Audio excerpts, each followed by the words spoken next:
Hey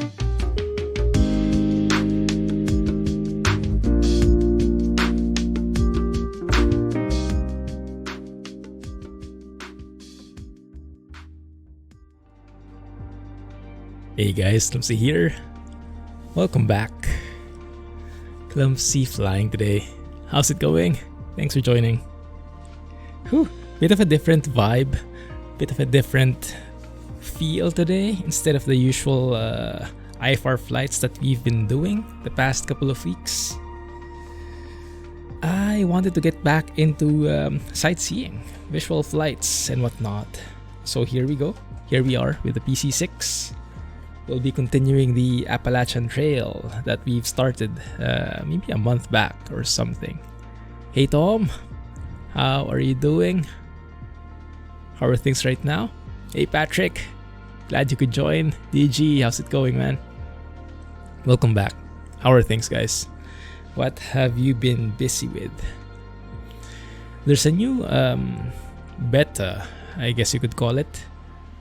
Open beta in Microsoft Flight Sim, something that addresses a lot of the common issues that we've seen, like for track IR, the weather inconsistencies. It's still in beta though, so it's not quite polished yet, but it's very promising so far. I'm not in it though, because it might be too complex. It's too dynamic for a stable stream, so I'll let the experts handle that one. That's great to hear, DG. Hey, Bunky. Sorry. How's it going? Where have you been flying recently? Thanks for joining.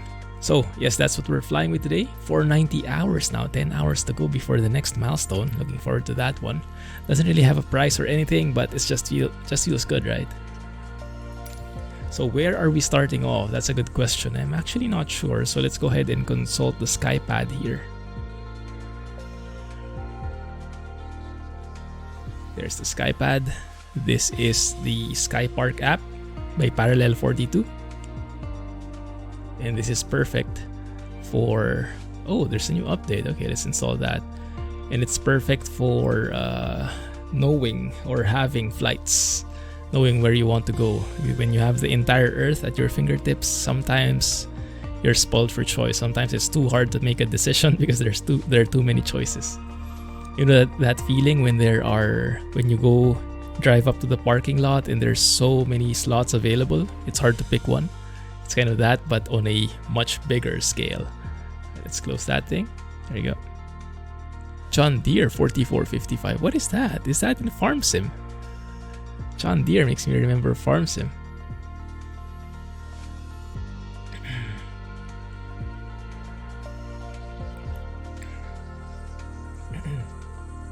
Alright, let's launch it. Should appear there. There we go. That's also one thing why I wanted to continue here. Because the Appalachian Trail Part 2 got released already. We're still in Part 1. And they already released Part 2. So that's something I want to catch up on. Hey Larger, how's it going, man? Good morning. I was actually hoping to get my hands on the Kodiak 100 as well. I reached out to the developers, Simwork Studios. The Kodiak 100 is an upcoming plane. You might have seen it already. But it's very, very promising from what we've seen in the early access. I reached out to the developer, but I didn't get a response. They might be too busy doing the last minute preps. So I might be getting that instead when it releases on the 17th. Hopefully it releases on the 17th. But that plane is going to be amazing for bush flights and whatnot. If you watch, what's his name? Was it Missionary Bush Pilot, I think, right? In YouTube. And that's the plane he flies. Alright, so let's check it. How's it going, Chrome? Same tour in the PC-6. Hey, that's perfect. It's the same for me, Chrome. I'm not really the best at flying the PC-6 either. It's a very finicky plane, isn't it? It really teaches you a lot of skills. And I definitely still have a lot to learn, but I'm enjoying it. So I think I'm a tad better versus before when I first flew it. when I was like swerving left and right. I still do that, but not that intense anymore. But yeah, still plenty to learn. It's good though, because if we get to know this, if we get to master this plane, then it's really going to teach us a lot of the stick and rudder skills, you know, that we can apply to any other plane. So hand flying, the hand flying experience will be better. Alright, so here's the Appalachian Trail, part 1. We started here before, and I was actually flying a couple of these legs offline, and I was just in awe of the scenery, and I wanted to show you guys, so here we are. So we'll continue from here. 21 Tango November is the ICAO code of the airport. It's actually pretty close to Asheville if I remember correctly. One second, I think I can show you the little nav map view of this one. Did I close it? I think I closed it. One second. The PC-6 had no problem with that. Yeah, that's true. Just follow the checklist. Yeah, in terms of the procedures, I don't really have an issue following the how to start the plane and whatnot. It's really the flying, the taxiing, that's a bit harder for me. Mainly the taxiing and the ground handling when taking off and landing. That's the trickiest part for me. All right, let's see. 21 Tango November. Let me show you what I'm looking at. So this is little nav map. That one is okay. It's right there. Okay, it's very tricky. You can see I have some breadcrumbs here from my offline flight. I actually had to go around a couple of times because this 21 Tango November is named Race Stall. I don't think it's even an airstrip. Definitely not an airport. Look at the length of that, 806 feet. That's the runway length, guys. I think calling it a runway is a bit of an overstatement. So when I was here, I was like, where the heck is that strip? It's almost impossible to see. Even when I was right on top of this, when I was looking at the map, I was like, is this it? So it's almost impossible to distinguish. But yeah, that's the challenge in this Appalachian Trail. You have those legs which are just almost like, really? But that's part of the fun. Just landing anywhere. So yes, that's where we're starting. And probably no ramp there. But I just hope the sim recognizes the airport. So we'll see also how it works with this aircraft when we load in at an airport. Normally that's a signal that instead of cold and dark, you run the plane, you start the plane ready for takeoff. But I'm not sure if this plane supports that, so we'll have to see. Also, it's a bit... So sunset is around 5:30. Let's go maybe 3 hours earlier than that. Let's maybe go 2:30 so we get some nice views later on. I won't be using in-game traffic. Instead, we will be using AIG. I managed to make it working again, semi-working. So we'll see how that works. We'll see if that aligns with us. Okay, let's see. Let's spawn in here. Runway 07, runway 7 in this case. And just spawn in. Handling wise, expected bursts. I guess it's pretty common for tail draggers, right? They're very tricky to handle in general, and it's actually a very good training.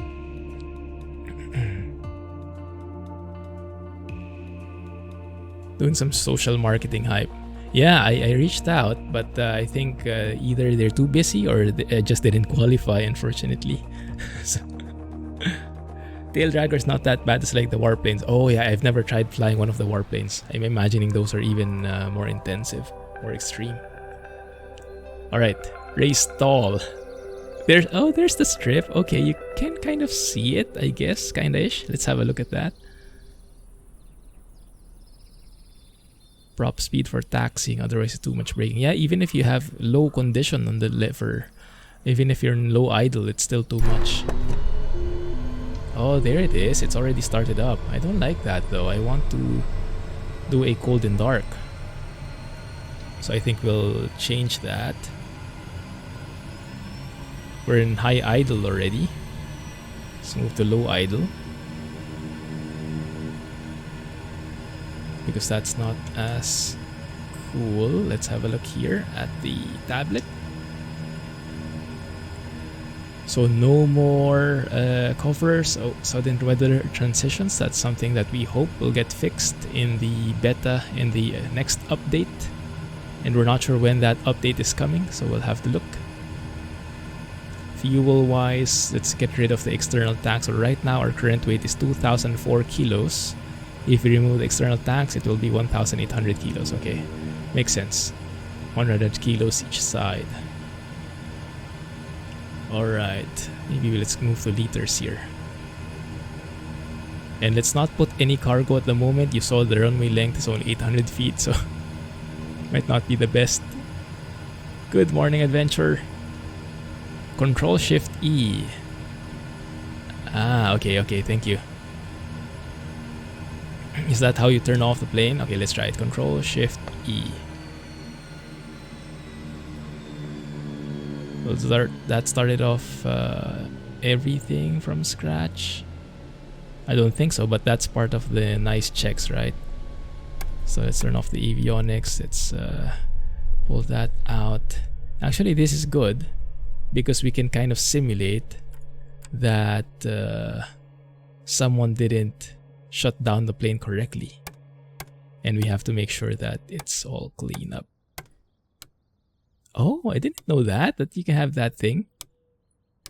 It's like emergency shut off, like, because normally you turn on the battery and generator, right? That if something goes wrong with the electrical, you can kind of like flick that. It's like the, you know, in the TBM, like that shutdown lever, what do you call it? Maybe it's something similar like that. It's nice. Didn't know that was clickable. Alright, so let's resume the Appalachian Trail here from race stall here in 21 Tango November to 2 November Charlie Oscar, and it's called what's the name of the airport? Mountain Air.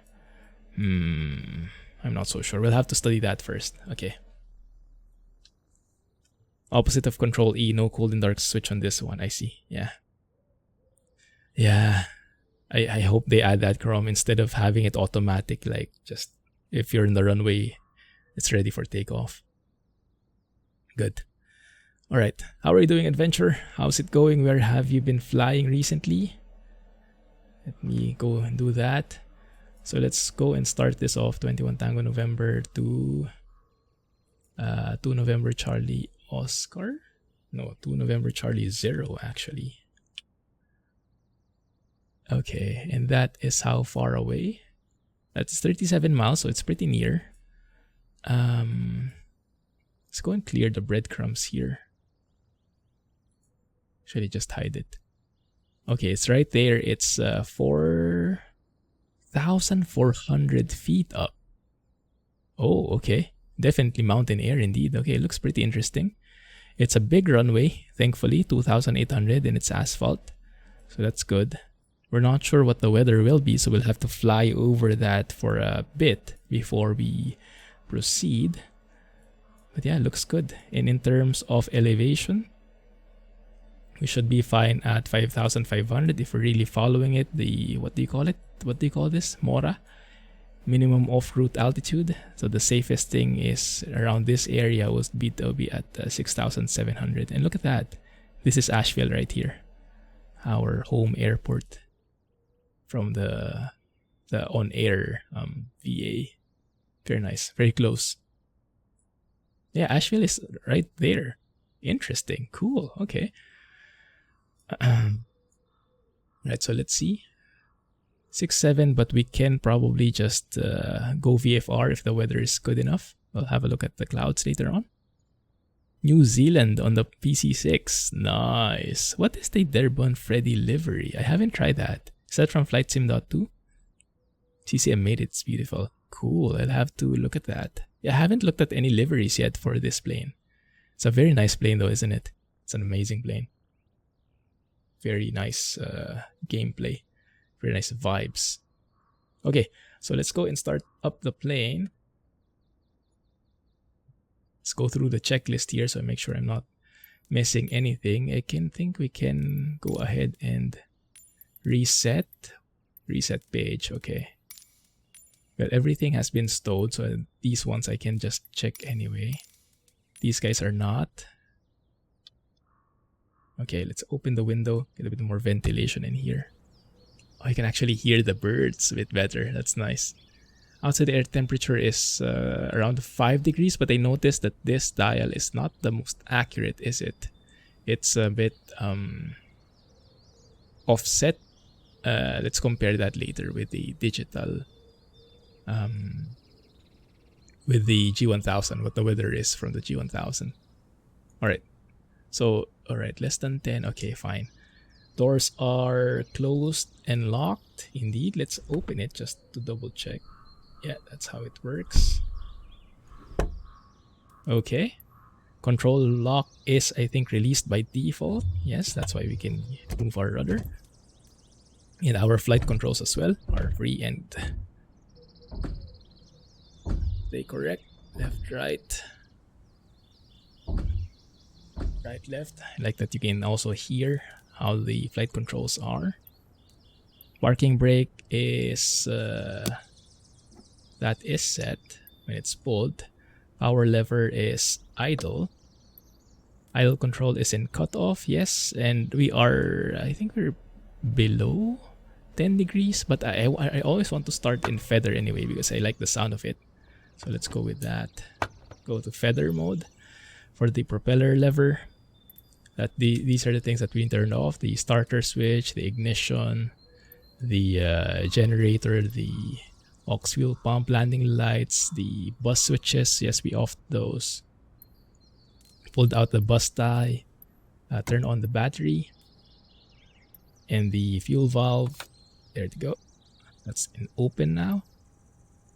Thank you. Bus 1. I'm looking forward to the G1000 NXi update where they have the, what do you call it, reversionary mode. You know, when you only have avionics 1 on, this should show all the engine parameters, right? So right now you actually have to open bus 2 as well in order to avionics bus 2 in order to see the engine details. But normally that should be in here. And Working Title has been previewing that already. That's the next part they're working on. Like a boot up sequence for the G1000 and things like that. It's very nice. Alright, power on complete. Fuel quantity is halfway. That looks good. Engine instruments, let's have a look. Yeah, they're all fine. Oil temperature 5 degrees. That's above -40. I'm guessing they're checking it this way because when the oil is too cold, when it's -40 or below, then probably the oil is, I don't know, maybe frozen or it's too thick to be serviceable. So you have to check the oil temperatures above that. That would make sense. Okay. Engine start. Now, one thing they don't include here in the engine start is actually turning on the beacon. So that's something that we should do on our own to signal anyone outside that we are about to start the plane. Is that working? Which one is it? There's the beacon. But it's white, huh? It doesn't have the red beacon, I think. Oh my goodness, look at this. Let's have a look at this airstrip first. Smallest airstrip ever. I think we'll really have to... Yeah, it ends there. Actually, I think it's better, instead of using this as an airstrip, if we kind of just use this entire thing, right? Maybe we can use it diagonally and face this way, and then take off that way, straight towards the woods there. That might be more runway, actually, than just using this airstrip. So if you look at this, this is where I landed last time. How the heck do you see where that airstrip is when it blends so well with everything else? So I think where I just landed is basically somewhere... I think I landed here instead. Something here. Oh, there you go. Thanks, Adventure. I'll have a look afterwards. Yeah, I think I landed here. Thankfully, Sky Park still recognized that because it's in the same vicinity, but yeah, technically it should be this one. But yeah, these are the kind of airports I think that we'll be landing at. So very, very tricky. My goodness. Okay, anyway, before our batteries die, What's the... There should be a battery voltage here, I think. Is it this one? 25.3? Might be. Okay, so let's go back. Aux fuel pump, let's turn that on. We hear it. Yes. Prop area is clear. That's good. Starter switch is on, and let me move back here a bit so we can see it moving. Second. Oh, why isn't my controller moving? Okay, 1 second. I changed this already so we can move the cockpit inside. Maybe this has to be adjusted, the profile.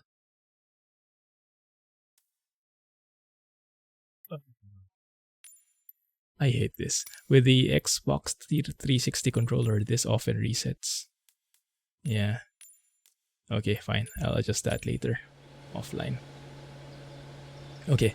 So instead, let's go back here a bit so you guys can see the NG, the oil pressure, right?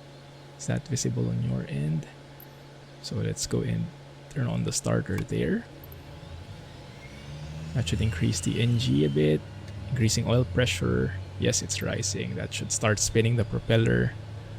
And let's turn on the ignition. 12% minimum. From cutoff, we go to low idle. There we go. ITT spikes up and then normalizes. And we also start hearing the propeller spinning. The engine spooling up.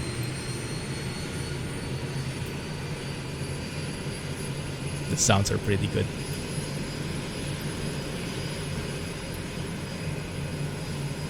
Right. Minimum 46. NG, we're at 51, so that looks good.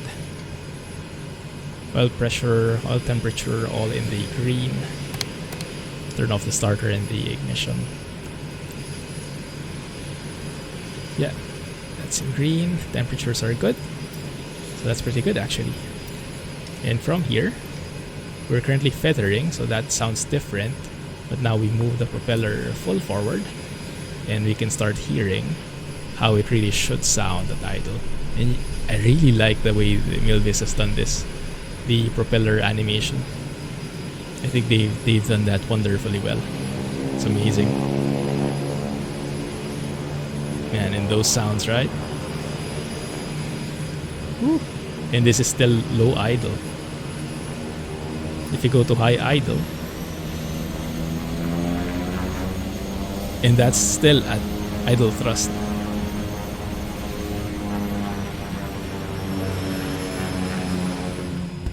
Very nice. Okay. Looking good. Full forward. Let's go ahead and turn on the generator. Charge up. Use that for the power, right?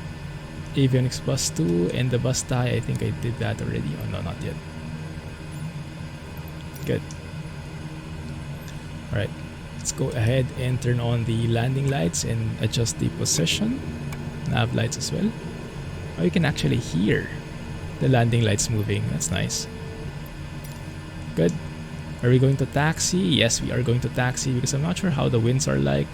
Well, it does say no wind. Okay, that's good. Because we don't have a windsock here for sure.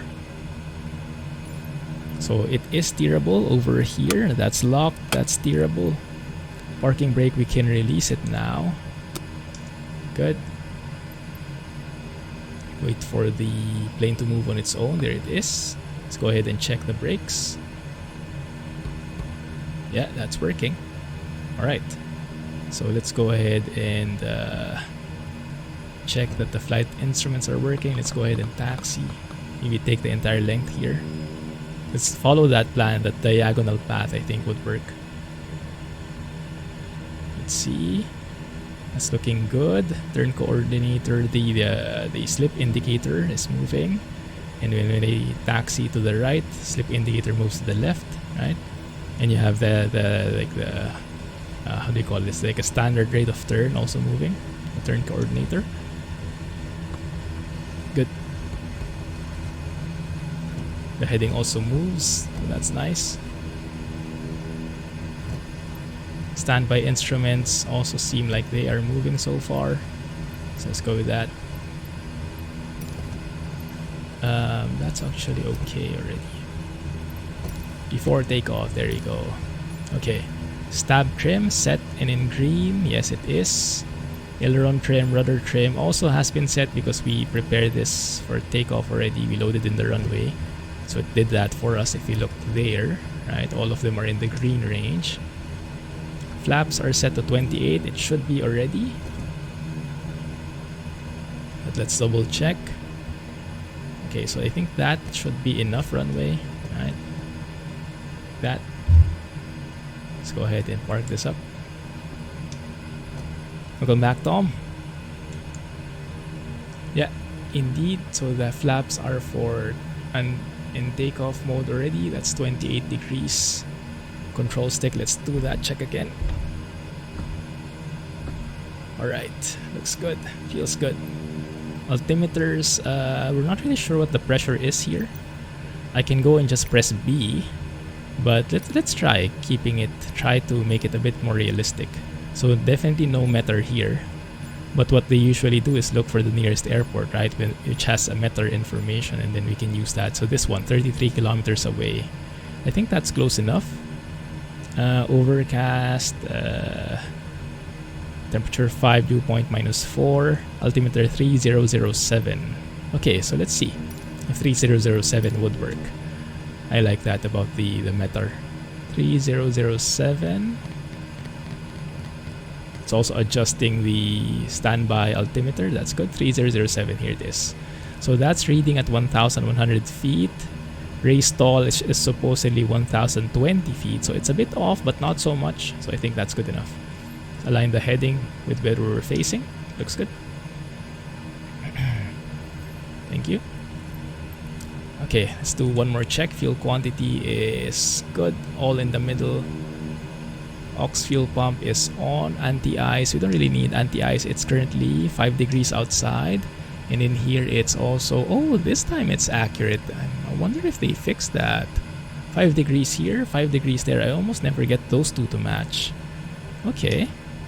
Prop the ice switch. Okay, I think we're good here. Engine instruments.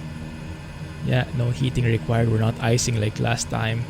Now we can lock the tail wheel. I'm not exactly sure how you test the rudder.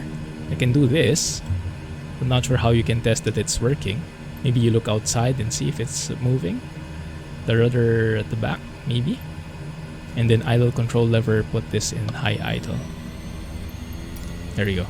And the thing I learned about the takeoffs here, so our rotation speed is around 64 knots. You can see here 64 is the VR. What I learned is we don't necessarily go like take off thrust and then let go of the brakes. With tail draggers, normally you have to apply it very gradually, like constantly apply throttle forward bit by bit as you use the rudder and the aileron to keep yourself in center line, right? So they don't swerve. More like that. So we'll see, but we'll see how it goes. Let me set 5,500 for the altitude. 35 now. Goodness, that's cold. 32 is when the water freezes. My goodness. Right. Alright, off we go. Here we go. Let's try to keep it center line. Right rudder. Pushing forward on throttle bit by bit. Pulling back on the yoke just a tad. Trying to control it a bit more. There we go. Looks good. We actually rotated a bit earlier because we're very light. That's nice. Let's keep it there. So yes, the plane still swerves, but not as bad anymore. But yes, it really needs a bit more attention when it comes to takeoffs versus a tricycle layout, tricycle plane. Good. Oh, I forgot something. Well, let's add it while I'm on the air. Didn't forget anything about the plane, I think, but I forgot something when it comes to the actual flight. Because I'm using AIG, I have to open it manually, the AI controller, the traffic controller. So let me open that here. in the background. It's going to take a while, and while that's working, let's just happily fly.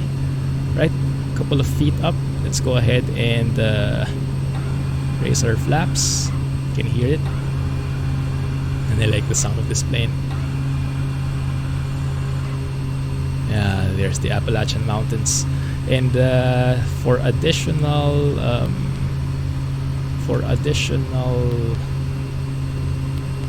my brain is so bad today. Let's go to relative, so we know if we are at risk of hitting any parts of the mountain here while we're climbing. No, I don't use SPAD. We are currently in what state is Asheville in? Because we're very near there. I guess North Carolina, if I remember correctly. Okay, so here. Okay, I got it, thank you. But yes, we're very near Asheville. If I show you the map, Asheville is like there. So it's like maybe 30 miles to the southeast-ish. Right, let's go and do our takeoff checks. After takeoff checks, temperatures look good, flaps are up. Let's go and clean up the plane, turn off the aux fuel pump and the landing lights.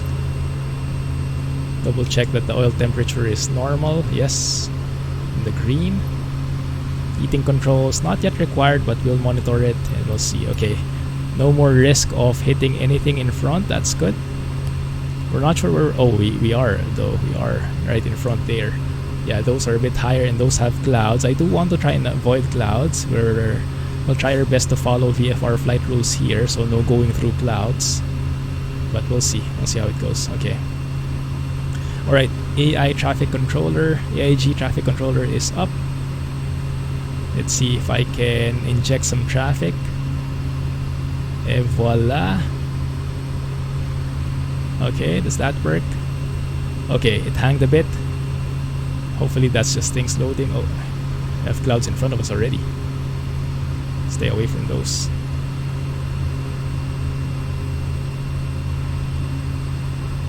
Good. Georgia. Ah, I see. How's the stream, guys? Are you guys lagging? I think we should be okay, but let me know, okay?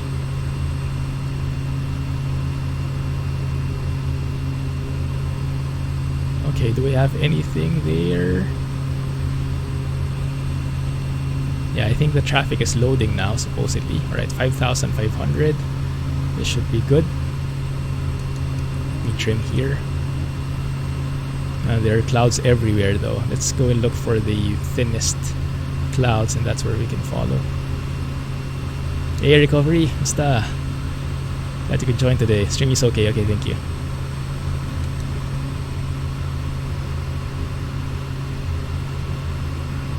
You get all your wisdom teeth pulled. Oh yeah, that sounds painful. Goodness. Okay, great, thank you. Still have the Four Seasons mod here, but I removed the terrain masks from Four Seasons mod. It's a bit hit or miss, the terrain masks feature. So I think what we can do is maybe we'll have to like snake in through the clouds there, go under. This is what I like about the visual flying actually, is you're just a bit more free, right? With IFR you stick to an altitude and cruise there. Here it's a bit more dynamic. When you want to do some hand flying, this is perfect.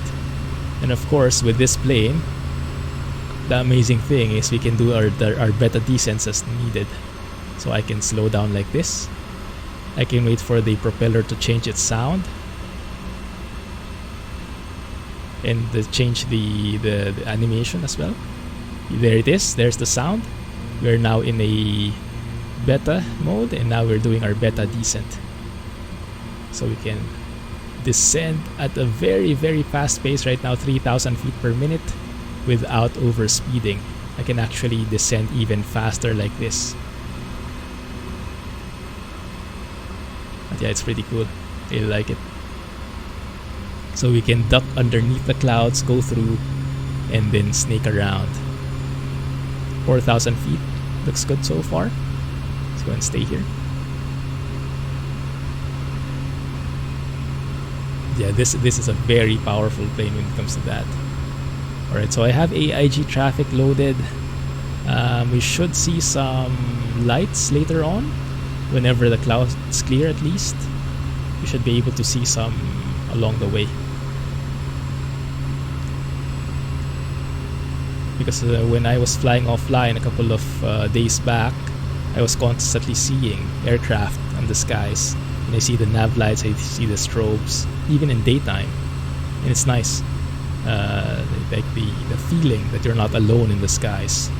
And there are actually lots of aircraft flying as well. Okay, looks good. Let's stay there for 1,000 feet. The clouds aren't the friendliest right now. The ceilings are a bit low. And I think we have a bit of room. Although, it might help if we actually program where we need to go, right? So let me see. 2 November Charlie Oscar. If we can go direct, I guess. Direct and then just plug that in. 2 November Charlie, not Oscar but 0.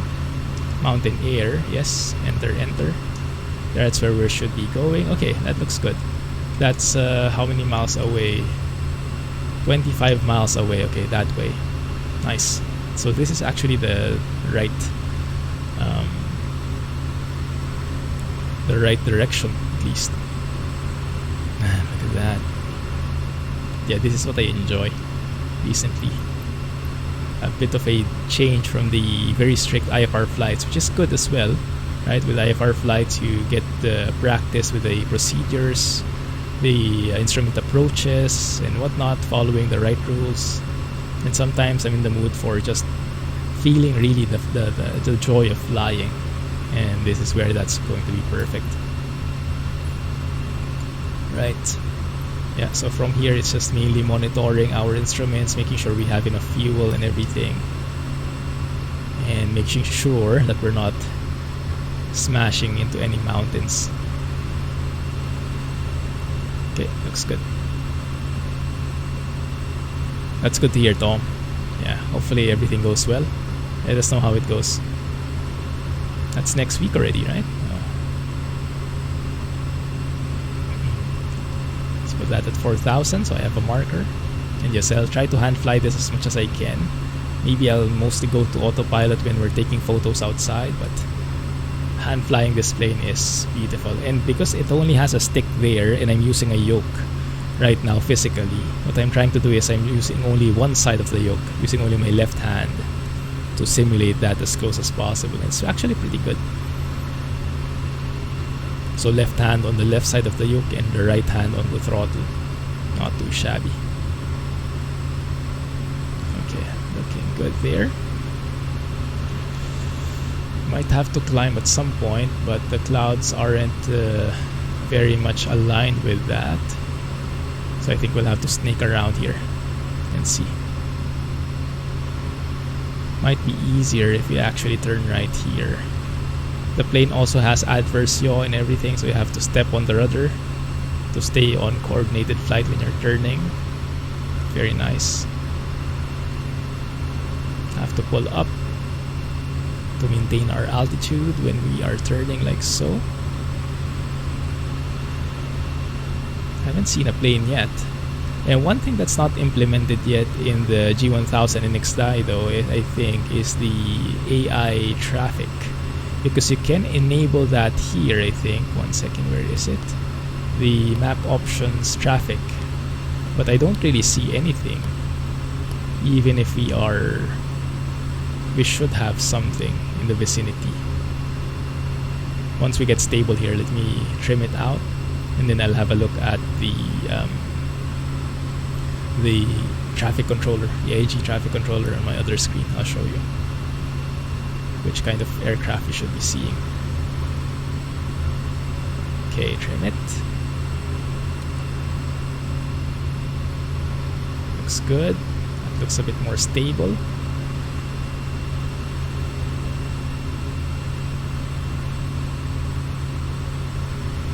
go. Around 4,000 feet is fine. Now what I'm also not sure of is the rudder trim. I think we should be centering that. For those of you who fly the PC-6, when do you center this? After takeoff? Because if I let go of the yoke, you can see the plane is kind of moving to the right. That would indicate that I might have too much rudder trim there. So I guess that would be a sign to move the rudder trim to the left, like so. I do have the rudder trim map now. So maybe I just go and do a left rudder trim until the left tendency, the turning right tendency goes away.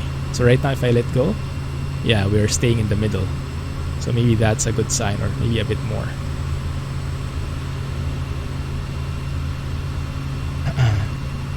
There is the rudder trim indicator. What do you mean larger? Yeah, that's rudder trim indicator, but I'm not sure how to set the right one because the slip indicator doesn't say there's anything wrong. It's just that the plane has that turning right or turning left when you're not using the yoke. Right now, we're mostly stable, right? We're a bit moving to the left now, so that might mean I have too much left rudder.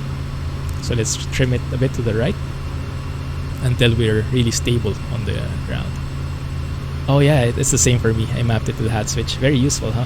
Very handy instead of flickering with that thing there, that switch there. Alright, let's turn here. Stay at 4,000. And how do we get to where we need to go? Where do we have to sneak around? Yeah, because I think we have to stay underneath the clouds. You can also go over it. That might actually be safer, huh? Yeah, look at that. The airport itself is, yeah, I remember, it's like 4,000 feet up, so it might be best to actually climb here. Alright, let's do that. So let me go push the throttle forward as much as I can in the safe range, right? Torque should be green, everything should be green. Like so.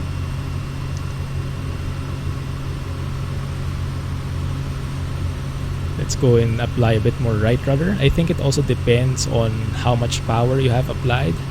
The more power you have applied, the more right rudder you have to do, which makes a lot of sense. So you'll always have to adjust it accordingly as you change the power setting. And then let's go climb here at VY. That's the best rate of climb, right? So let's go and trim it until we get to that speed.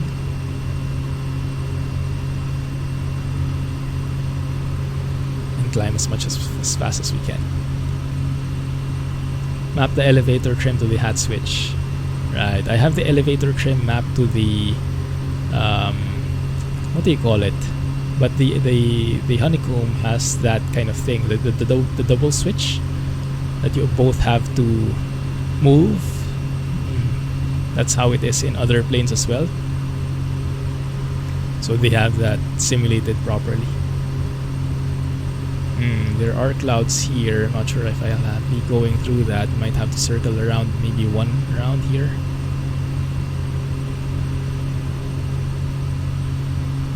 Just to avoid these clouds.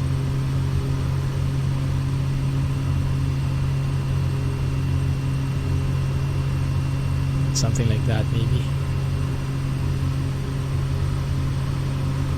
Well, I'm going through clouds anyway. Try to minimize that then.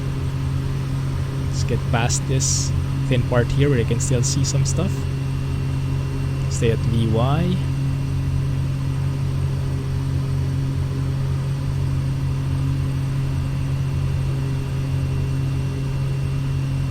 That might actually be too steep. And we're already inside the clouds. My bad. Yeah, that actually came by very fast. We're almost at the destination already, even though I was zigzagging all over the place. Let's see how high we need to be to get clear of these clouds. We can go at VX actually. VX is around what, 64, 65? That's for obstacle clearance mostly, right? So stay here.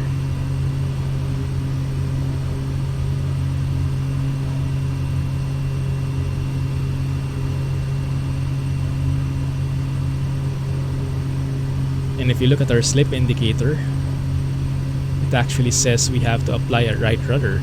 So if I go rudder trim to the right maximum, that's actually still not enough. Wow. Maybe that's because of all the power. Okay. Alright, but that clears us of clouds. But then again, we'll have to descend later because we're almost at the destination. But I think this is a good altitude just so we can spot where the airport is, hopefully.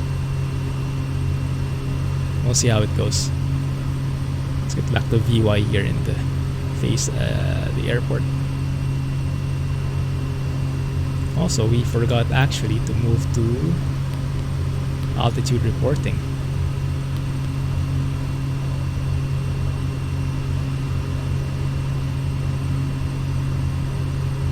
How are our temps? Everything is in the green. Yeah, looking good. Fuel is okay as well. Might need to top up later. And we will start carrying some cargo later when we get to what's the name? Mountain Air. Right? Because yeah, right now we're not carrying anything. We're super light. But the goal is to haul some supplies over to the different bases here in the trail. So hopefully we'll get to carry something to the other airports once we arrive here. November 10th, 2020. Goodness, it's been a year. Happy anniversary, man. Thanks for the support. I'm glad you're still here.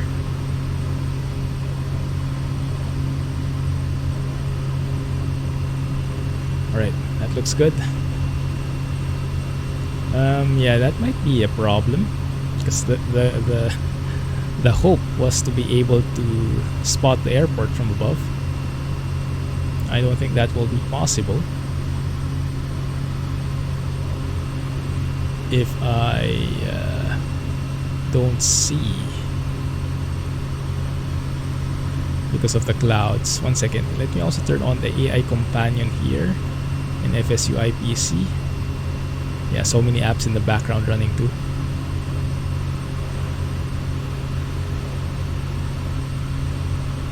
So we can get an idea of what kind of AI we have around us, even if we can't do any plane spotting at the moment.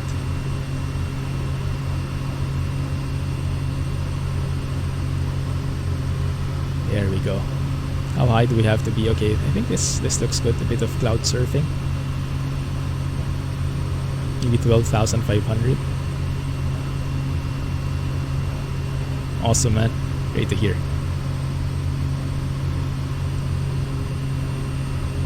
Right, let's level off at 12,500. Let's pull back. It's getting a bit bumpy in here, a bit turbulent. Alright, there we go. So the airport should be right below us. Not the best plan, huh? Not the best plan. The cloud layers are not the friendliest at the moment for visual flying. I wonder if there's an approach here in Mountain Air. I doubt it. Is there a procedure in Mountain Air? There's a visual 1.4 and 3.2, so not really anything in there that would help us.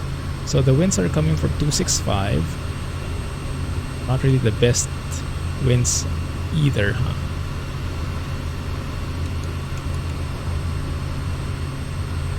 Second. First and second. Hey Scotsman, hey Jack, how are you guys doing? Were you guys hunting? Managed to find some crocs? Some gators? You know, until now, I don't know how to tell the difference.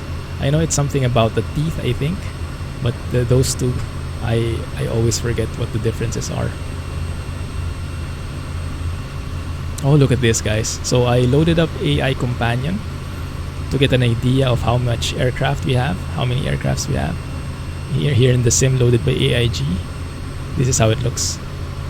all of these. We have 98 aircraft in total, 30 in the air, 67 on the ground, 68 on the ground. Yeah, all these airlines. And if you look at the live map, I think we can look at the live map here.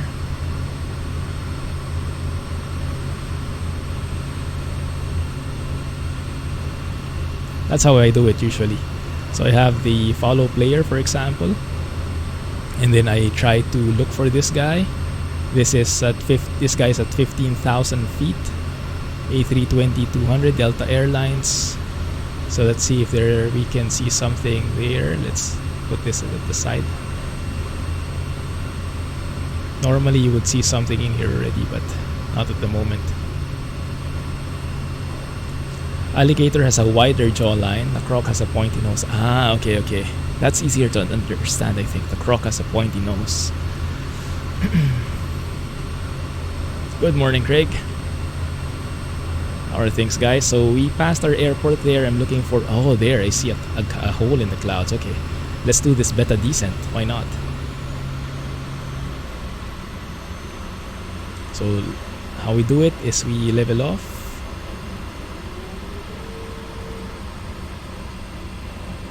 There we go. Whew. It's pretty turbulent, and now we can descend. Ooh, that's super steep. My goodness, how steep that is. 25-degree pitch down attitude. 30 actually. Oh my goodness, we're descending at 6,000, 7,000 feet per minute. 6,500 feet per minute. And yeah, this plane has been known to do this. Especially when for like skydiving operations, right? Save us. OMG, but this looks great. This looks great. Yeah, there you go. Alright, let's push on the throttle again. Let's just clear the clouds here, go through the gap, and then let's start looking for the airport. We have runways 14 and 32. What's the wind going to be like? 264 at 33 knots. That's pretty strong actually. 32 is 8. So I think we have like a crosswind landing in here. Alright, let's level off here at 6,000 feet. I think that's fair. Airport should be to our left. It looks like it's that thing, maybe. 14 and 32. That might be runway 32. Oh my goodness, this is the hard part. How the heck do you find those things?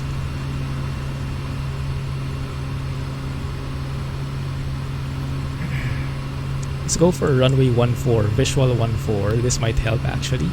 Vectors or straight in. Let's go. What do they call it? Straight? Does that work?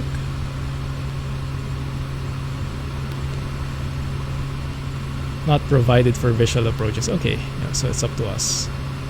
Alright. So it looks like we have a straight in here, and then we have a final approach fix. Okay, so it created actually... Oh, that's actually nice. I didn't know that NXi had this already.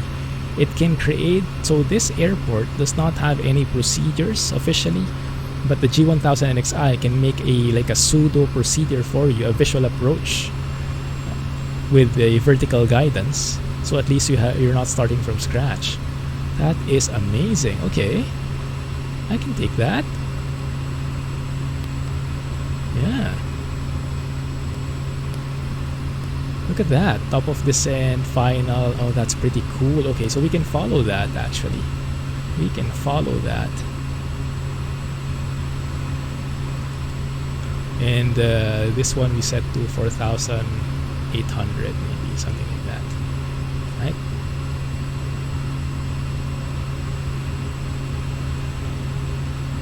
Jaffa cakes. Jaffa cakes sounds good to me.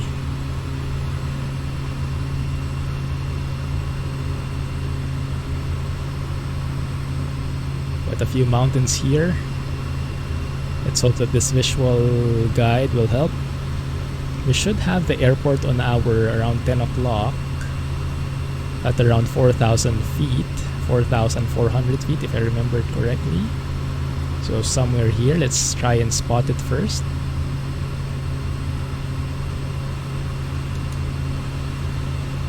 You guys see anything?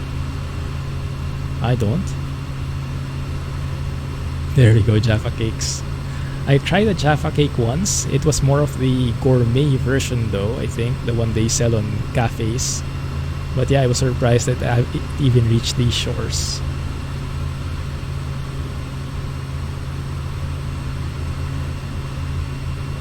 Okay.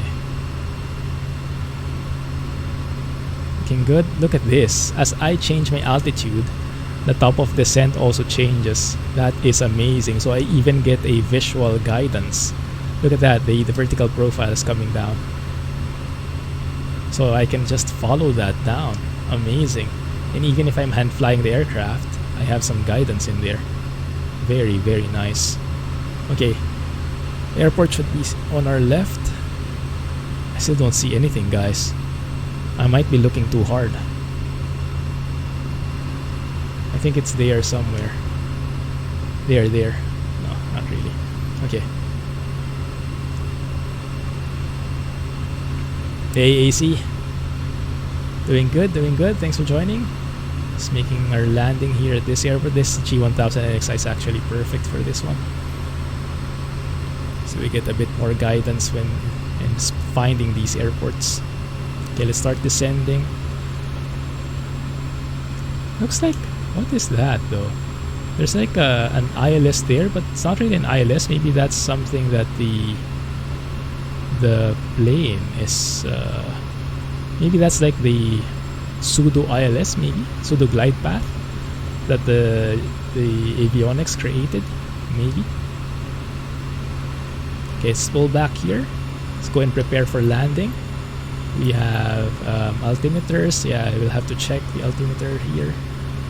Let's go and look for the nearest weather with the METAR. Probably a K airport. Crap, there is nothing. Asheville, I think, is the closest one.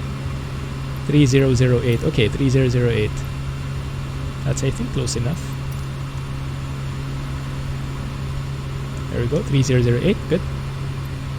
Fuel quantity is checked. Let's start our left turn. Oh my goodness, that looks great. Bit of sunset vibes.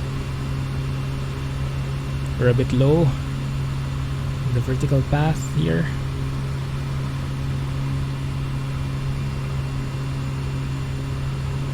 Good. Fuel quantity is checked. Aux fuel pump is on. Ignition switch, let's turn that on as well in case we'll need it.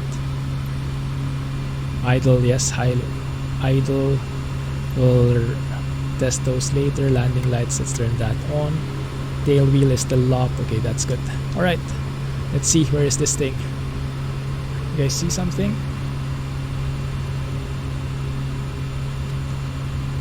Oh my goodness, I don't see anything, guys.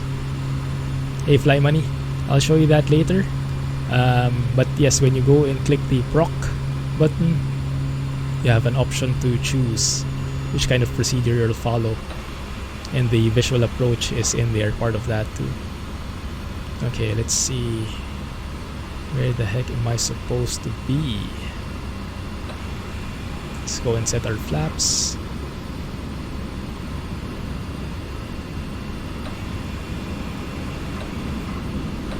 Go for landing flaps here. Actually too low. Where the heck is this guy? Right, we're on the right track here, but I don't see the runway anywhere. Oh, maybe because we're too low, huh? Okay, there's the glide path. Oh, there it is. There it is. You guys see? Right atop the mountain there, the hill. There it is. Okay. Oh, this is amazing. Okay, this makes it much easier to find these airports. There's a tree there though, so it's a bit hard. How the heck do I land there with that tree in the way? We'll have to do a very sharp landing, I think, like so. Oh my goodness. Get ready the idle.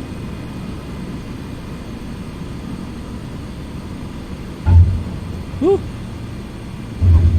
Not the smoothest. Bear with me, guys. Bear with me. Alright, reversers. Hopefully next time it's a bit better landing. My bad. Okay, let's go and steer. Go to low idle and taxi back. Woo! We'll get there, we'll get there. Okay, let me get back to chat. NXi a few days ago. Visual approaches do not take the terrain into consideration, so you really still have to be visual. Yeah, makes sense. And they even have a warning for it.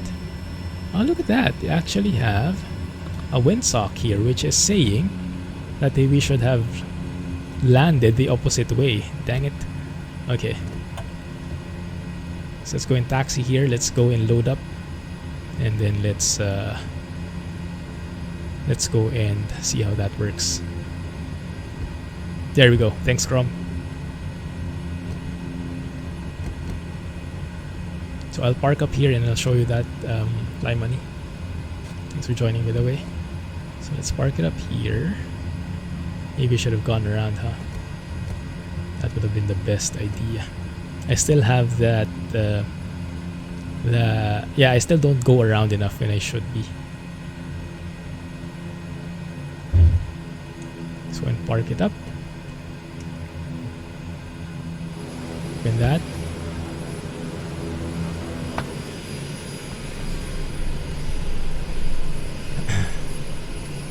So let me show you where it is.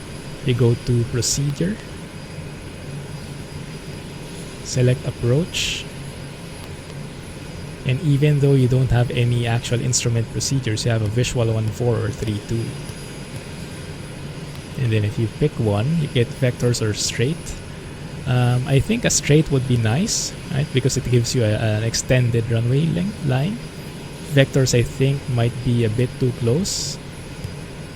I think so, but I would choose straight here.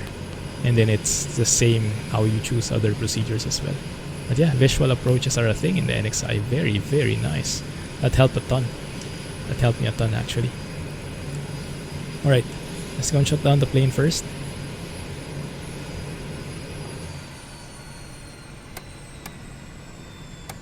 Turn off the lights there. Good.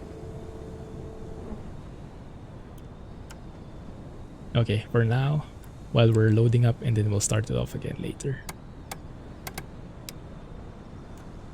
Good. Yeah, that's a very good idea, Adventure. That's the way to do it, actually. So let's open up the door here. Start loading up. Maybe get some fuel as well.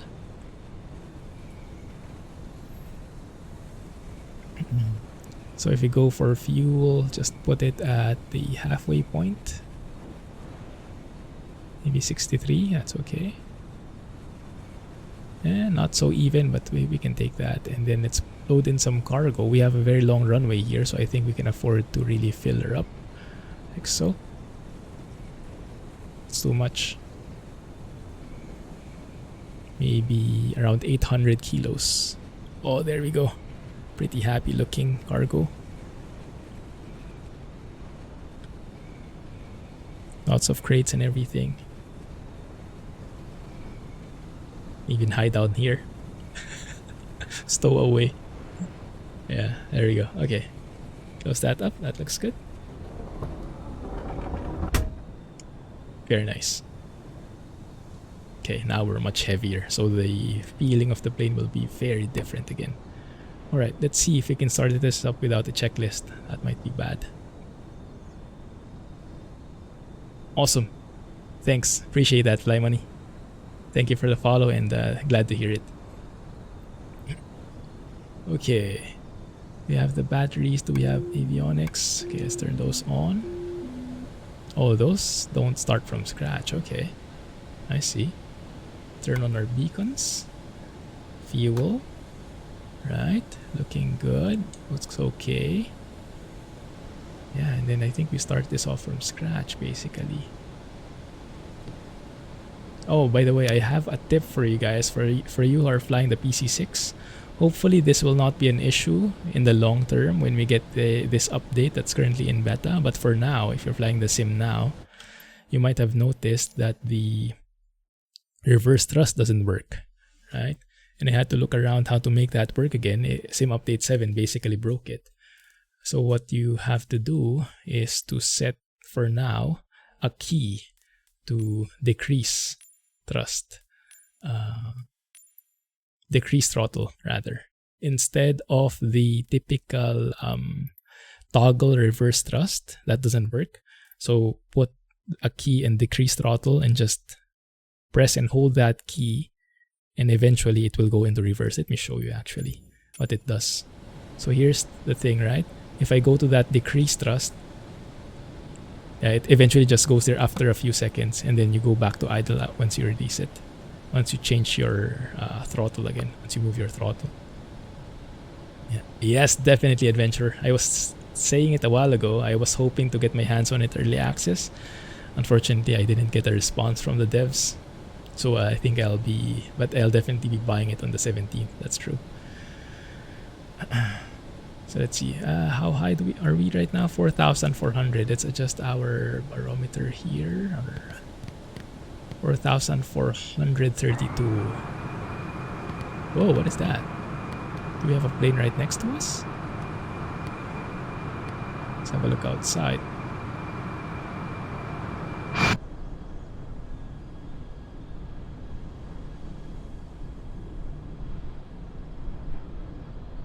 Must be AI. Yeah, from here you can hear it. What? Let's have a look at the AI companion. Oh yeah, we do have some planes. Look at this. This is AIG, right? Lots of planes. And look at that. Yeah, we have two planes. So we have one coming from the right, one coming from the left. So we can hear them both. This guy is an American Airlines 737-800 at 19,000 feet.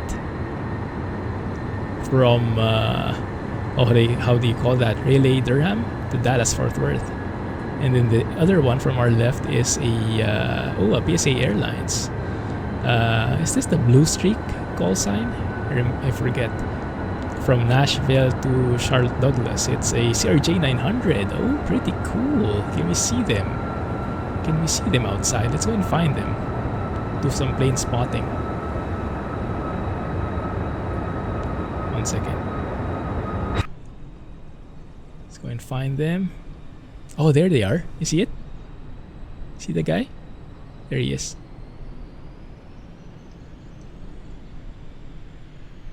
I hope our plane doesn't despawn or something. The airport is haunted. It's free, yes, but you have to do a lot of work for it. There's the CRJ-900 American Airlines. And definitely looks like a CRJ-900, right? That is the power of AIG. You have to literally take the entire day, your entire day, to set up AIG. And it's a constant updating and troubleshooting. So it's not easy. And it's not the fastest, but it is the best so far. Once you manage to get it working. And it's great. The other one, the other one passed us already. But yeah, those are the guys. Very nice. Where are we? Over here. Okay. Thanks. Can you do that for the props? The props are not broken actually. The props, the reversers work. So with the props, what I have is just the typical toggle reverse thrust. So I go to idle because I have the Cytec, the flight throttle quadrant. So for the props, I actually have, I go to idle, and then I have this toggle propeller reverse thrust. There's a button at the end of that throttle. So I toggle that. And then when I move my propeller up again, it's in reverse thrust already. So let me show you how that is in action. So this is the typical range, right? From the above the feather to the full forward. But if I go to idle here and then I toggle that reverse propeller, now when I move forward my propeller, it goes backwards to feather. Yeah, so that toggle propeller reverse is actually working. That was how it was for the throttle, but Sim Update 7 broke it, so the workaround is to use that decrease thrust to go to the reverse. But that's just a workaround. I think with the next update, that will be fixed. It's not working or Bravo. Oh my goodness. Yeah, all these complications, right? They were working before, I imagine. Yeah, normally these things, I don't know. They break randomly. Okay, so we have that set. How do we start this off? We go and get the starter on. You have the NG rising, oil pressure rising at around above 15%. Turn on the ignition and go to low idle. See the ITT spiking but no hot start, thankfully. So we monitor that always. Make sure no hot start, no hung start. Hung start is when the NG lags behind. I'm not sure if hung starts are a thing in this plane, but I imagine so. It's a typical turboprop behavior. And that looks good. And now let's move to full forward propeller. Very, very nice. Turn on the generator, nav lights, turn on the landing lights. Turn off the starter and ignition. Let's go to take off flaps. Make sure our trims are set properly. There you go, all in the green. Looks good. Aux fuel pump, we actually forgot to turn on. Alright, there you go. Airport renovator, what is that, Tom? I'm not familiar with it. It might be a complex one, Tom. There is a video tutorial. You can see if you can get with that. So if you go to the mods list, as always, !mods. Look for AIG traffic, and under video column, you will see a video linked. That's not my video, but it's someone else's. I forgot his name. But very useful. That's what I followed. You can do it step by step. It will take a while, but you can follow it step by step. Right, so runway 32 I think is ideal for this takeoff based on the windsock that we saw. Hello. Track IR. Yeah, one of the fixes is track IR, so really looking forward to that. I'm not sure when it gets released though. Alright, so we are fueled up, we are loaded up, we can go ahead to the next leg, Elk River. November Charlie 06. Can I just go direct? Oftentimes I find when I go direct a second time it doesn't work anymore, but let's see. November Charlie 06. If I just enter. Oh, it does work. Nice. Okay, good. So a right turn. Look at that. It even plans the right turn for us. How nice is that, right? And that's actually pretty close. Let me also have a look at little nav map how high that is. So I want to get a better context on it. If it's a top of mountain or whatnot.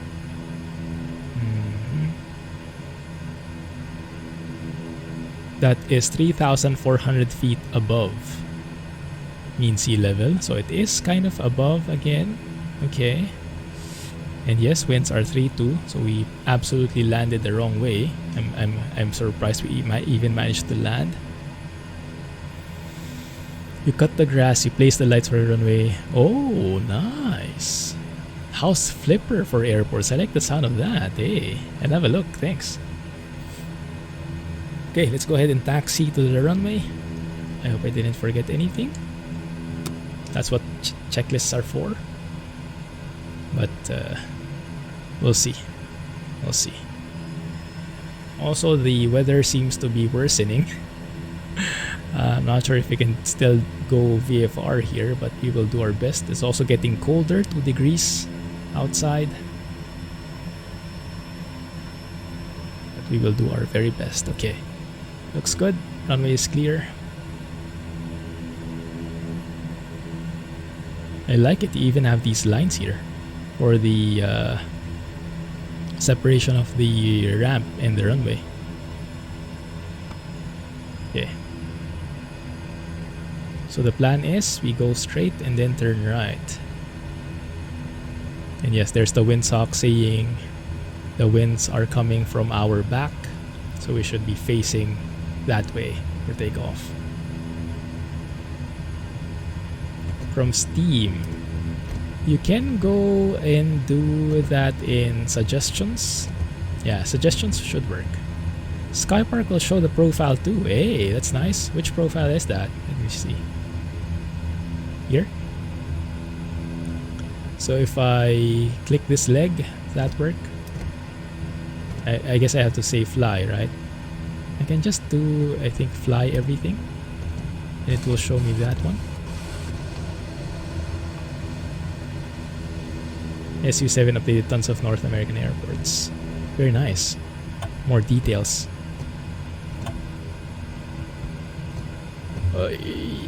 Come on, turn. Woo. That's a bit too fast. I think we kind of did a Fast and Furious 360, 180 there. Elevations are at the bottom. Ah, yes, I see what you mean. Yes, this one, right. And it tells you where you are. Yeah, that's a good point. Okay, runway 32. Let's go ahead and align ourselves. Should be no problem taking off from this one. So let's line up. Center. Let's put the brakes on. And we'll do the other checks we need. Okay, looking good. Holding the brakes. Locking the steering. So we don't wiggle waggle. At least we minimize it. Alright, looks good. Alright, I think we are okay. High idle. Landing lights are on. Everything is set. Alright, let's go. Both the brakes. Slowly apply power as we move. Just apply a little back pressure, just a tad. Try to keep center line here. As we pick up airspeed, that will change. The feeling will change and we'll have to adjust accordingly. There we go, airspeed's alive. Keeping it center, miraculously. Starting to lift off already. There it is. Stop. No, we're good, we're good. We're okay. Nice. Barely skirting the trees there. I could have applied more power, I think. That's okay. That was actually the smoothest takeoff I've done, except for that stall warning. The most straight takeoff I've done in this plane so far. The headwind definitely helped. Alright. Let's go ahead and raise those flaps bit by bit.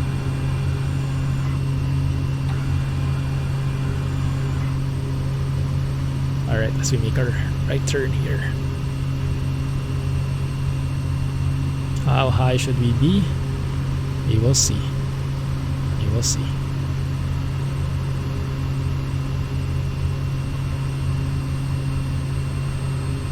Okay, looking good. Let's go ahead and turn off the aux fuel pump, turn off the landing lights. No warnings, that's good. Yeah, I think we'll have to go through some clouds here. Not sure we'll have much of a choice now. Unless we can go through there. Yeah, maybe we can sneak around this place. And what we can do... but I'll have to go around it once first, right? So I know the winds. Yeah, let's fly over it once, it's spotted, and then I'll plan the... I'll choose which visual approach is better afterwards. Alright, that looks good. Maybe let's climb around 5,500.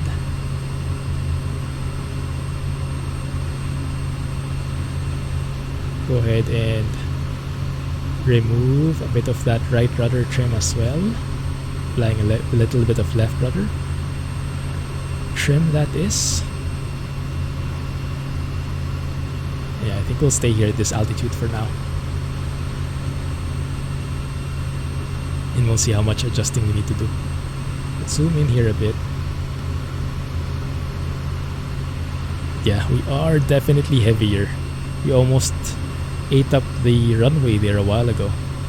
Granted, I wasn't really pushing the power. I should have actually accelerated faster. But we did have a lot of allowance. I think that's okay.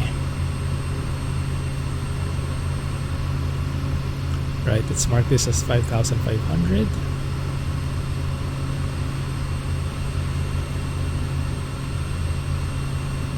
Neofly, yes, I tried Neofly with helicopters mostly. It's very nice. The interface, of course, is not as good. I think nothing can beat the interface from Skypark. But I think in terms of gameplay, there's a lot you can do actually. You have to go down here. The cloud ceiling is a bit lower. I think we have to be at 5,000 feet probably. Start descending. So yeah, there are more kinds of missions. Especially for helicopters, it's great. Like you can do like search and rescue missions, finding emergency. I don't know. So many other kinds. There's sightseeing. So for example, you're near a city, you can find sometimes sightseeing missions where you have to. It's perfect for helicopters, especially because you have to stay in that area for quite a few, maybe 30 seconds to 1 minute. And if you're thinking about it, you can like hover in a helicopter, right? And then you can hear some cameras flashing in the background because the tourists you are flying are taking photos. So there are many kinds of missions. And there's progression as well. You earn money, you buy aircraft and stuff like that. So Neofly is very great in terms of the gameplay. It's just the interface can be a bit clunky. But yes, if you can go with that, Neofly is a very powerful app for it.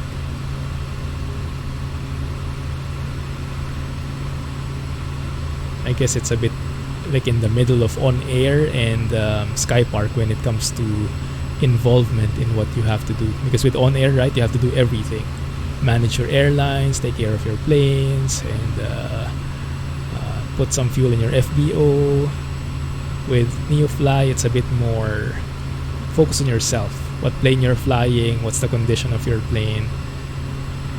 And then with Skypark, there's like not even a condition of the plane, right? You just worry about the job itself. Yeah, sure thing. Enjoy. Right, let's stay it here.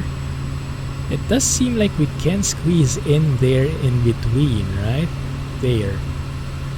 It's a bit low, the ceiling and the cloud ceiling and the mountain top feels a bit close, but maybe it's possible. Because either that or we go all the way around. Hey, we haven't taken a photo yet. Let's take a photo, 1 second. Let me adjust. So remove my hands from the yoke here. Actually, I think we're good. The trim looks good. We're staying in the center here. We're not really moving. Good. Let's take a photo.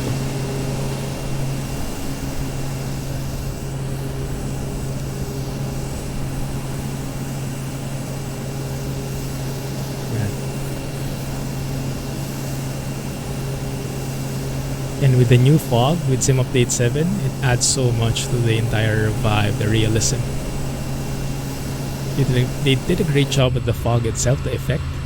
It's mainly the accuracy that we need to work on, so that it's properly foggy when it should be. Baking biscuits, oh my goodness, I can imagine that, yes. Sometimes it happens to us here too. Neighbors are cooking something yummy. Oh, I think what would be safer is doing it this way. So you can kind of like sneak around this.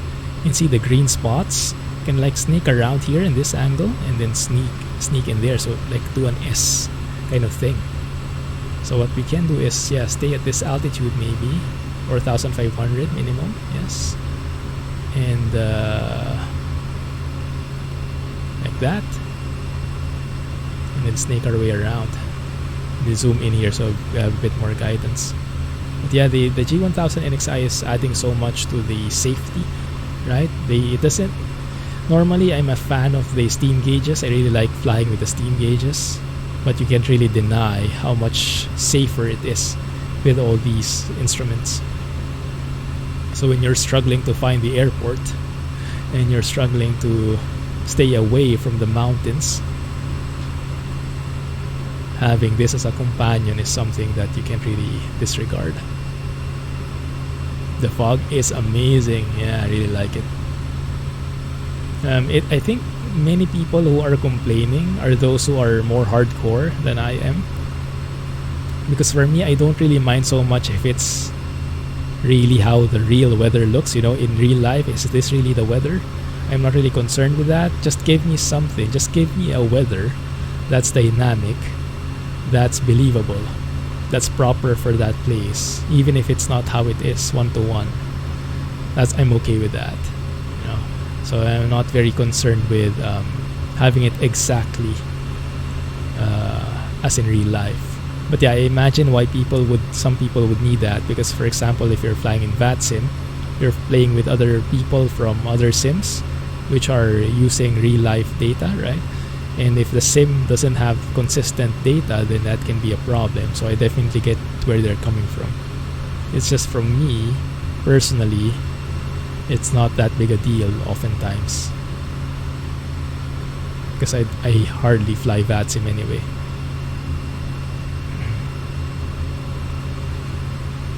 Smell burgers cooking.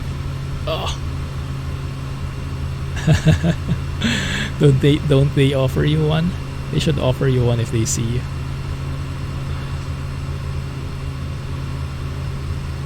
Looking good. But yeah, this is what I like. Flying around these mountains. Instead of just flying through everything, having to snake your way around like this. Feels a much better, much more immersive hand flying experience, right? They're evil monsters. Alright, let's have a look at the live map. Can we spot anything else? There is a 737, an American Airlines 737, 800 with winglets, 25,000 feet at our 2 o'clock maybe? Not sure if you can see the guy though, it might be too far away. Yeah, but let's keep our eyes peeled. I like that the lights are actually working. You guys remember there was a sim update where the lights weren't working at all, so you couldn't see anything. All the AI planes were there, but you couldn't see them because no lights. Here, you can actually see them from afar, like what we saw a while ago, the CRJ-900. That was very nice. But yeah, plane spotting has never been more fun with AIG, because just look at how many planes those are. Right, 50 on the air, 41 on the ground, and it just keeps spawning in. Now, let me give you an idea of how complex that is. You have to actually, you saw the different airlines, right? PSA, American Airlines, Sunwing, United, Delta, and all the airlines. You have to download them one by one. Well, granted, you don't have to download each plane one by one, but let's say you want to see Delta Airlines in the sim, or American Airlines, what we saw a while ago, right? It's PSA Airlines actually, American Air Express or something. But yeah, PSA Airlines and American Airlines livery. So you have to look for PSA Airlines, and they have this one-click installer. They call it one-click installer because it kind of is one-click in some aspects. So you can click once on the PSA Airlines, and if everything goes well, it downloads it for you, and it's done. But sometimes there's more complication. You have to download the file manually and then point the program to where you downloaded the file, things like that. So complications. Sometimes the server can be down, so the download just gets stuck there and doesn't do anything. So it's still in beta though, so yeah, it's understandable. But if you get through all those hoops, if you get through all those complications, then yes, it's a great result afterwards. So far I'm really enjoying it because I've spent hours and hours on setting this up, and it's paying off at least. Alright, let me see if I missed anything. 1,500, no, I think we're good. In terms of the place, where are we now? So Asheville is now at our back, southwest now. Have we crossed states? No, we're still in...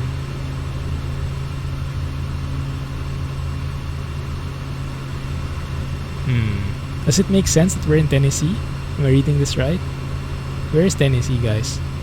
For my US friends, I think I need your help navigating here. Okay, I think we can snake through there in that valley. At this altitude, we can go higher. The clouds don't seem that low here. That's a good thing.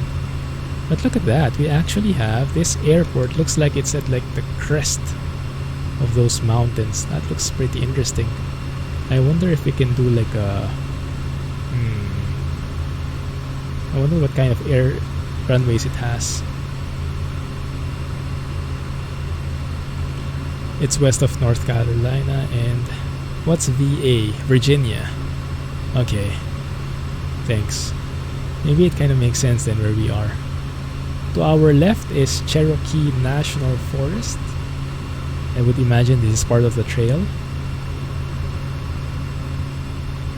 Thanks, Tom.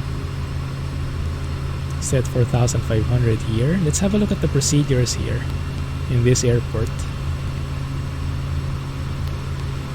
1-2 or 3-0. I think 1-2 is better in terms of our angle, but 3-0 I think would be, well, it depends on the winds actually. But if we're to follow the winds here, 3-0 seems perfect. But yeah, I think we'll have to see how it looks first. So let me plug in a visual 1-2 because that's more on the way. A straight in approach. And then let's see how that looks. We can always go around, right? Should be able to go around. Okay, there it is. So the thing, 3,800. Okay, looks good. Top of descent would be somewhere there after we cross over, after we turn final. Okay, looks good.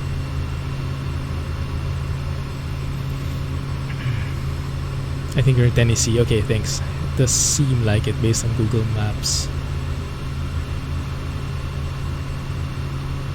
Appalachian Trail. You know, I had to research a bit. I had to Google a bit and watch some videos and read some articles about the pronunciation of the Appalachian. Because there are two, right? Two main pronunciations. Appalachian or Appalachian. Even if Sky Park here, Sky Park, the commentary, they call it as Appalachian. Look at that. What is that? Kivin's Moonshine Still. Oh, is that this one here? Maybe. Interesting. And yeah, they call it Appalachian, but it's a bit mixed. Some say it depends on where you're from. If you're from the northern side of the trail, you call it Appalachian. If you're from the southern side, you call it Appalachian. And then I watched a video from a novelist. Yeah, it depends on where you're from. And they are more strongly opinionated on what should be the correct pronunciation. And to them, it's Appalachian really. And Appalachians, they say, is more for like if you're an outsider. And that's and the comparison they made is, are you guys familiar with Derry? This place in Ireland? I believe it's in Pro Mods, Derry. It's somewhere in between Belfast or on the way from Belfast to which city in Ireland is that? But yeah, it's Derry, right? And it has two names. It's a place with two names. It's called Derry or Londonderry. And depending on how you call it, it actually the video is very strong. Depending on how you call that place, it actually shows your your alignment or like which team you're on. Because if you're calling it Derry, that means you are more on the Irish side, right, of things, because that's the original name. If you call it Londonderry, you're more on the British side of things, I guess, the English side of things, because the English called it Londonderry when they conquered it, was it? Something like that. So yeah, that kind of thing, that kind of similar problem or similar thought goes into it. It's a bit tricky.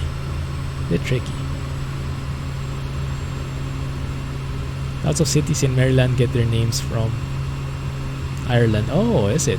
Okay, I see.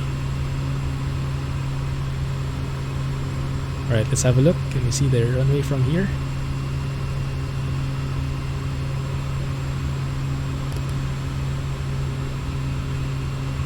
Okay, there's the glide path. Let's go and turn on our aux fuel pump ignition landing lights. Descending it down. We're a bit far from the center line. Let's align. And do take note that this does not take care of obstacle clearance. We have to take care of that on our own. Dundike. Oh, I see. Lots of Irish references, huh? Interesting. So yeah, it doesn't look like there is a runway 32 for this one. There's the runway, I see it. I have visual. I have to slow it down.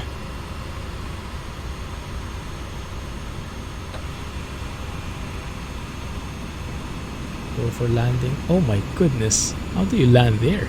Now let's go around. This will not do.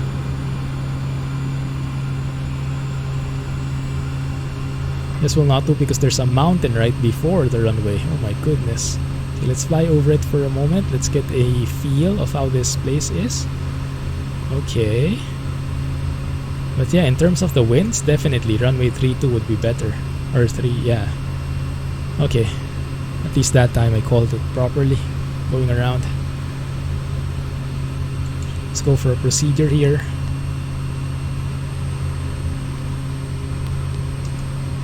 Let's make sure we don't crash into anything first.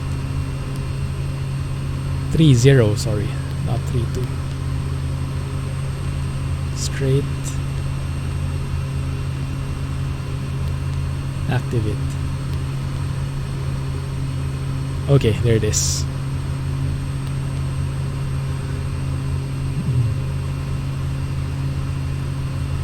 Okay, here we have to be a bit more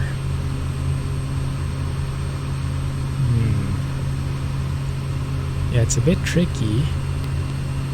Can we say go direct to final?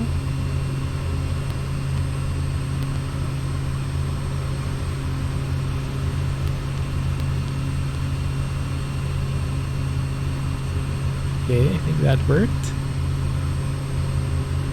Ish.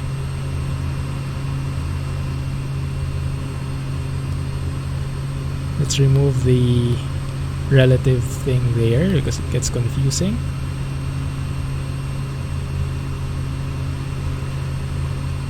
Okay, let's try and do this. Where do I have space? I think I have space here.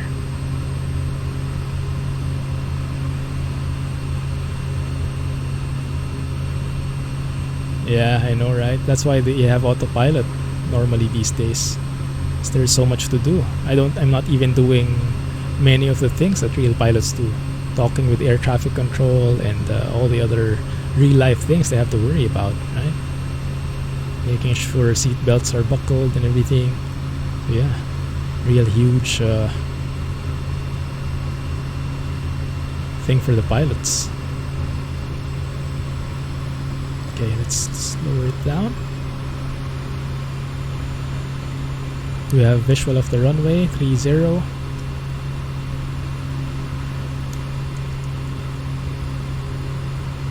Not really. Oh, there it is, right in front of us. Okay, good. Okay, let's slow it down. We still have a few hills here, so I think just this airport in general is not the best for landing.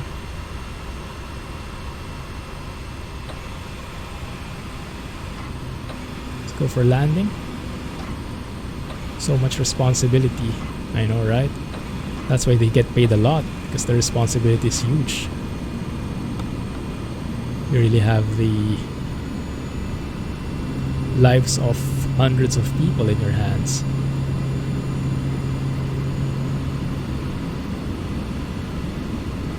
I do hear like a plane. I think we have maybe something, an airliner maybe in the vicinity. My goodness, look at this. There's a hill right in front of the runway. How the heck do we land there? So either runway is bad, but at least in this angle, at least we are more in line with the winds, right? Yeah, I think so. Okay, so we have ignitions on, aux fuel pump, we have the landing lights on. Looks good. Let's clear those trees and then let's land this thing. Got the choice, bad or worst. Exactly. And then we're getting blown off the wind a bit as well from the updrafts. Look at how steep that is. Oh my goodness. What's the slope on the runway? I have no idea, Game Theorist. Is there a way to know it? This place doesn't even have charts, I reckon. Okay, that should be okay, I think. I hope we've cleared the trees below. 3-0. We do have a pretty lengthy runway. It's okay, so now we can actually dial it down a bit. We do have plenty of runway. Let's take it slow. Take it steady. Go to idle here. Lower it down. Stop floating. There you go. There we go. That's more like it. And then reverse.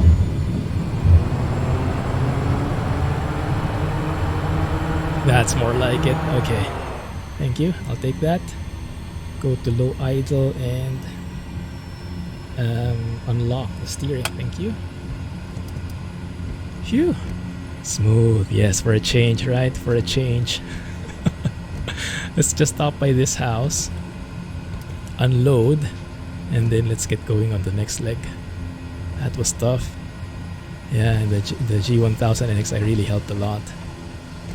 My goodness. Right, let's park it here for now. Ooh, is this a road? Dinner ready. I like that. Well, count me in, Tom. Count me in there. Okay, let's open this up and unload these guys. Woo. Maybe a bio brake as well. Okay, let's see. So right now, how many? Let's maybe remove one box, right? So let me load it down. Well, unload it basically. Oh, there. Remove that bag there. That should reflect how it looks. Okay, that's perfect. Nice.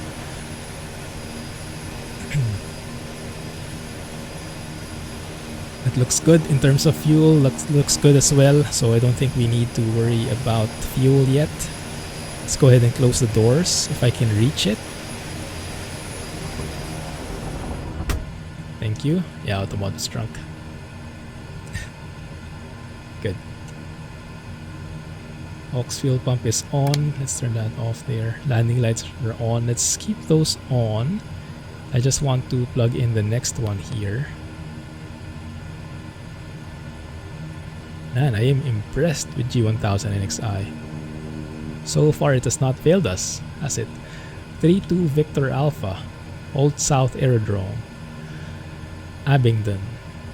Okay. Activate. How far away is that? That is 31 miles away.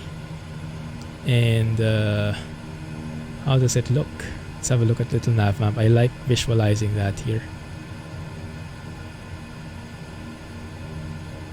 32 Victor Alpha. Append that. So that's this guy. Right. 1,970 feet elevation, 1,600 in terms of runway length. Oh, we actually got lucky. This Elk River we landed has a 4,000 foot runway length. That's pretty good. So even though the kind of like 1/4 of it was cut because of the trees, we still had plenty. Now I hope that doesn't happen here on the next one. The next one where we have the Old South Air. Oh crap, this is grass. Okay, and only 1,600. This is going to get tricky how to land here. Tricky finding it. Let's see what the weather is like there. But okay, you can see the winds 306 at 12 knots. So the runway 30 is what we're doing. 306 on the heading. and then we'll see how it goes. 306 on the heading. Let's adjust that. Yeah, 306. Okay, that's perfect. Oh, sounds good, man. Sounds good.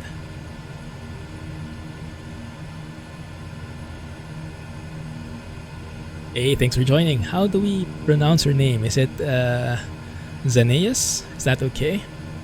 Let me know if you prefer it differently. Thanks for joining the stream. And yes, more than welcome to join the dinner. Well, if Tom says okay, that is. Alright. Let's have a look. How is the altimeter here? We don't know. But what we can do is set the correct field elevation. It should be 3468. That's mostly correct. 3468, so would be something like 2998 maybe. Something like that. Yeah? Maybe 2997. Okay.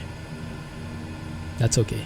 And then maybe 6500 on the altitude selector. Pull up a seat. Alright, that's good. Sounds good, man. Sounds good. Oh my goodness. Anyone else looking forward to the holidays? My goodness, I am super looking forward to it. My mind is almost in vacation mode. Just doing some final stretches of work. Flaps to take off. Put that 2 notches up. Take off mode. Take off. Yes, it is indicating. Let's also double check that outside. There we go. I can kind of hear a plane, and a different plane than ours, I think. Do we have AI in the vicinity? Not really.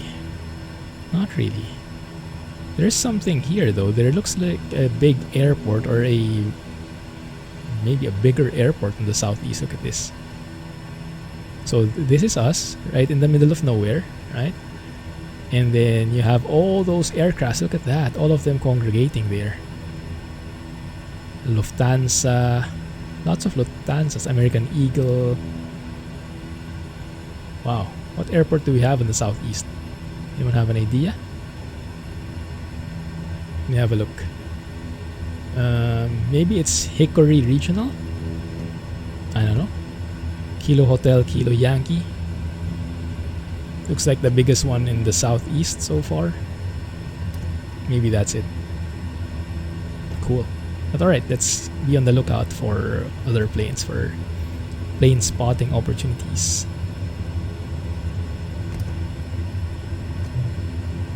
Yeah, sure thing, Tom. Soul food is the best. Oh, definitely agree there. Is this a turnaround point thing? My goodness, it taxis fast. Let's follow that advice of pulling the propeller back to help with the taxiing.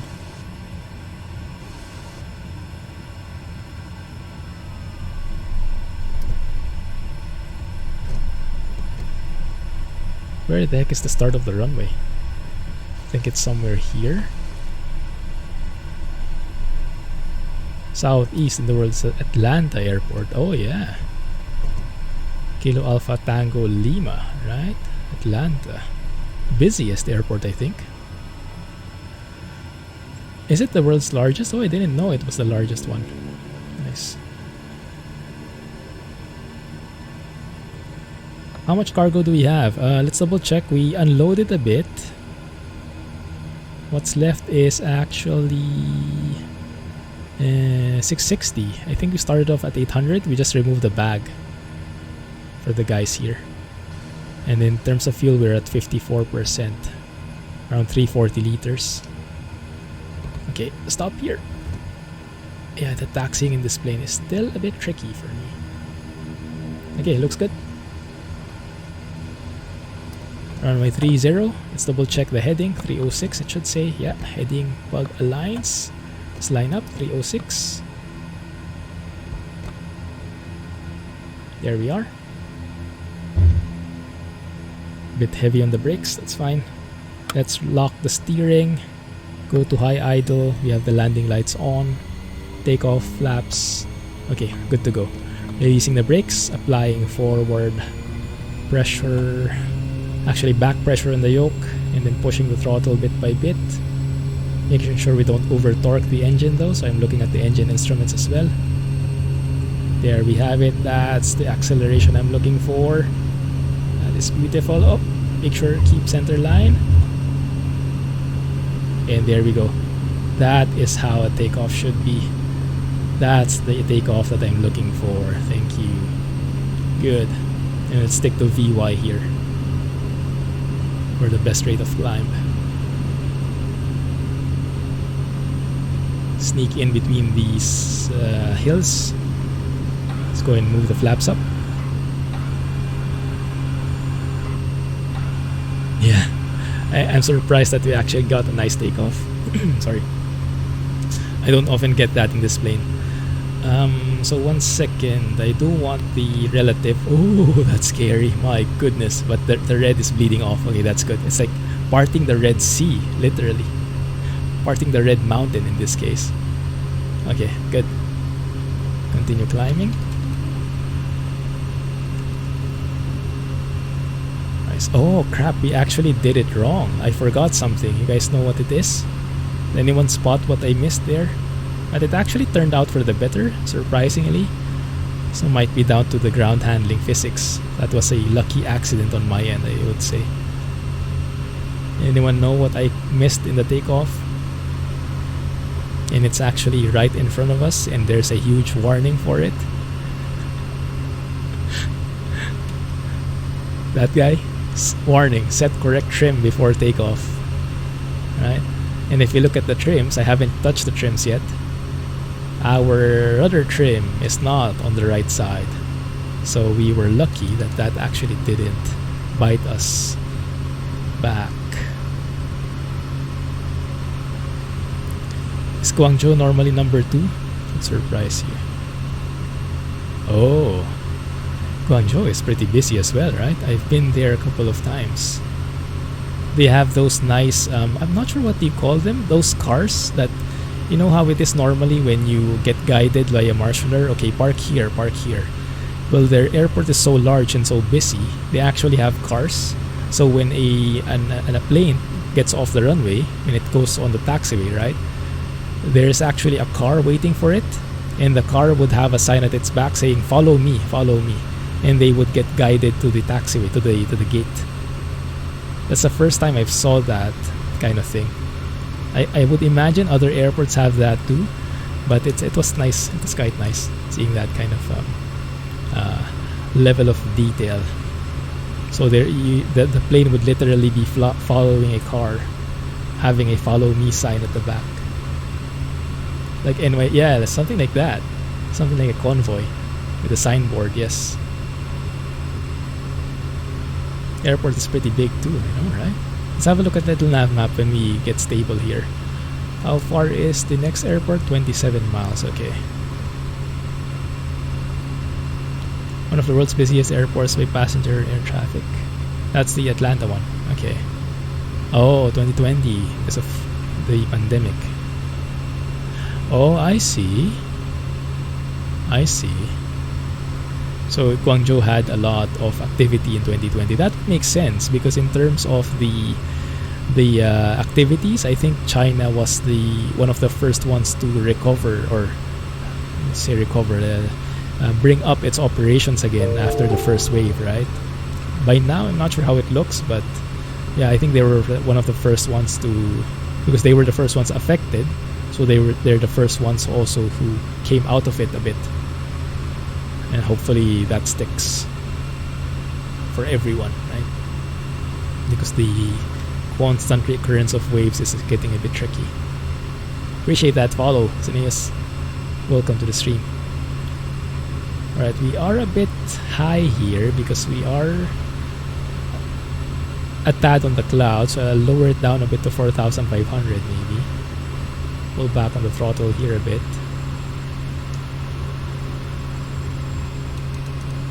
Trim it out. Nothing too intense though. The weather is amazing. The weather is just perfect, right? Not too, just enough to get you excited, to give you a bit of restriction, a bit of a thrill, but not enough to really impede the flight so far.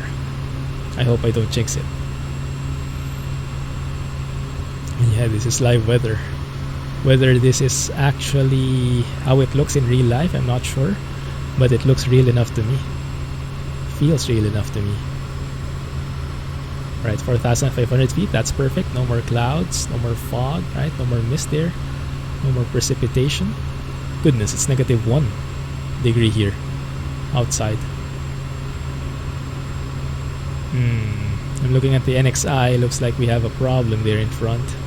So this part here might be too high for us. So we might be weak to squeeze in here a bit lower. And let's stick to 4,500. There we go, looking good.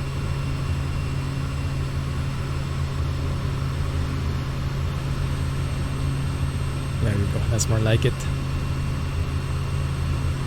Alright, let's have a look at that airport actually. Let me see. If I click one airport, it doesn't really say where it is.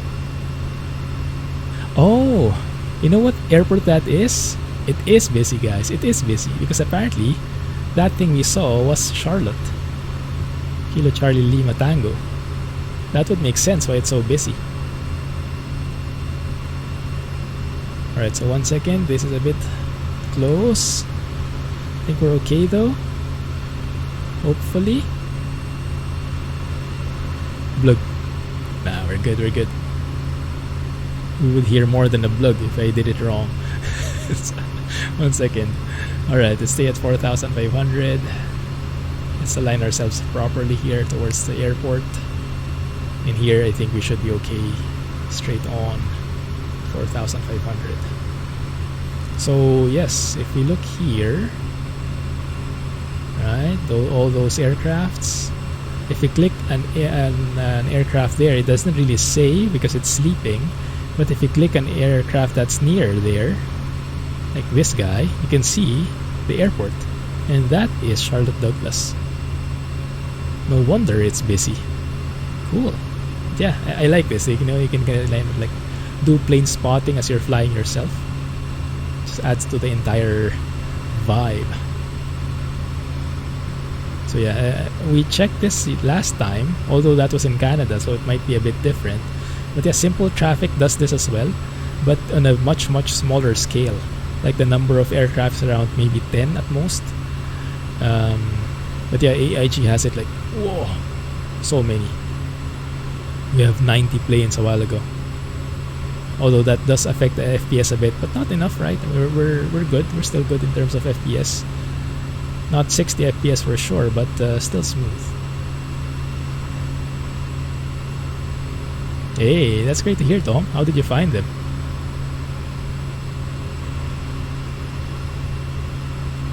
You fly with VR? Oh my goodness, yeah.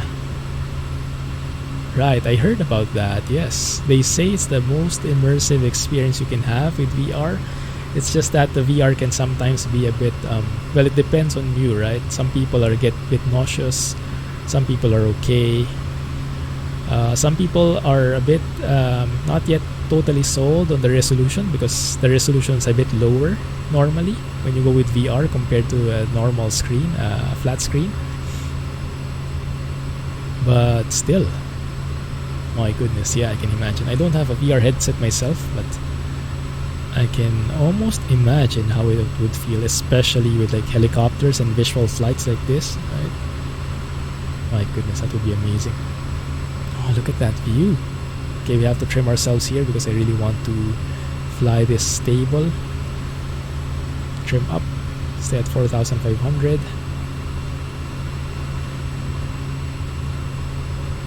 Online. Ah, I see, I see. Yeah, that's great. They're modern now. Can they do virtual appointments as well? Can they do virtual procedures? That would be great, right? Just have to smile at the camera and then they would do their magic. That would sound a bit scary. Going to the test virtually. Resolution is a bit lower, but it's still cool, I can imagine. Yeah, right. eventually I am hoping to get a VR headset of my own. It's not the best when it comes to content like streaming like this, right? But on a personal level, if I'm flying on my own, oh my goodness, yeah, that would definitely be something on my list. It's a bit bumpy, understandable since we're near mountains here, lots of updrafts and downdrafts. Not too bad so far. I hope we can go outside though and take a look at the views. What I can do is lowering again. We can leverage the autopilot for a bit, just a bit. So we can have a better view up ahead. I'm a bit scared to turn on the autopilot though because I might get too complacent. Hand flying like this, I'm a bit more aware when I'm close to mountains. With autopilot, it's a bit more troublesome, right? So I don't think I'll turn it on. Oh, look at that view. Very nice. Very, very nice. This PC-6 is the amazing companion. I think it's the perfect plane for this flight here, for this tour. Yeah, that's a good question. How often do I fly online or offline when not streaming or making a video? Not as often as I would want, because recently I've also been playing Diablo 2 Resurrected with my high school buddies or college buddies. So that's taking a bit of time away. But when I have like long hours, stretches of free time, I often fly still. So maybe 2-3 times a week I fly offline. Yeah, the thing with flying is oftentimes you need a lot of like a huge time allowance, right? 1 hour at least. Best if you have 2 or 3 hours. But like 30 minutes, it's mostly just booting up the system and loading in. You haven't done anything yet. So for like the smaller stretches of free time, like even 15 minutes, I can go load up Diablo, just play a round or so. And it's just good to pass the time, just good to wind down a little bit. 15 minutes is all you need, and maybe 10 minutes even would work. With flying, it's a bit more time intensive. Yeah, I haven't been farming, Larger. Yeah, I haven't been farming. I bought the game and it's a bit of a shame, but I haven't farmed quite a bit because that's one more game that requires a huge time investment. And yeah, right now I'm not able to afford it yet. How about you, Larger? Have you been farming? How's FS22 treating you? A flight today from St. Louis to Everett, Washington. 5 hours. Oh my goodness. Yeah, those kinds of things I cannot do. It's too long for me.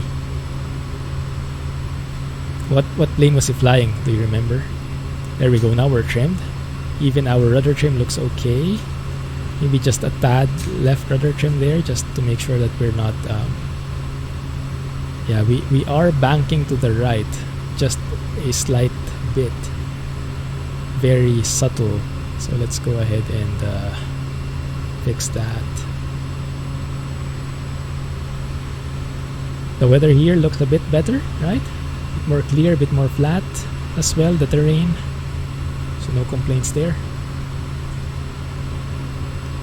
Going for some sightseeing. There is something on our 2 o'clock here. Spirit Airlines. Is that familiar to you guys? An A320neo at 21,000 feet from Newark to Armstrong, New Orleans. I doubt we'll see them through the clouds though, but yeah, they're there somewhere. You guys are familiar with that. Nice. We're doing the Alpine map. Oh yeah, I saw that. The one with the lots of mountains. That's the farm I loaded up when I tried it out. Super scenic. Spirit Airlines is a budget airline. Ah, I see. Okay, cool. Yeah, that's one of the airlines I downloaded as well. Basically, I went to one of those flight tracker websites which keep track of real life flights in each airport. I had a look at random airports in the vicinity in the US, and then I downloaded all the airlines that are there. Alright, have a good one, Zeneus. Thank you for hanging out. Appreciate the company. Catch you next time. Stay safe. Right. Keep it steady. Yeah, that's great. So you can see actually where the mountains end, right? There's that clear delineation of where the level goes below. Right now, I think I don't remember exactly what the colors represent, how high above you are there. I just know that when it's red, you're really close, or you're going to hit that mountain, that area. Maybe you're 100 feet, 200 feet away from it. Maybe yellow is 500, green is 1000, or something along those lines. But it's enough to indicate that you shouldn't be that close. And when it's black, it's safe. Oh, we're there. Nice. Okay. So how are the winds like so far? Winds are coming from the northwest. So let's have a look at the turns here. Select approach. Level it out. Select approach. Visual 26 would be the closest for a straight in.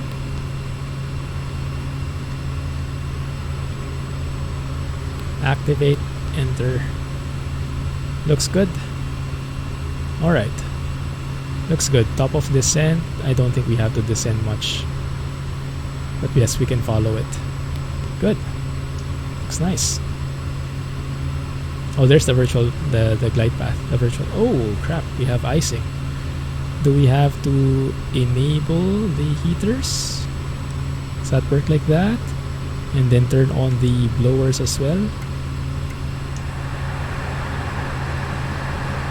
Let's hope that works. Steep learning curve. Ah, I see. You can show the legends on the PFD and the NXi. Oh, there you go. Thank you. Yes. 2000, 1500. Oh, that's what the green, yellow, and red stand for, respectively. Thank you. Oh, that worked. Yeah, that cleared the icing here. That's great. Okay.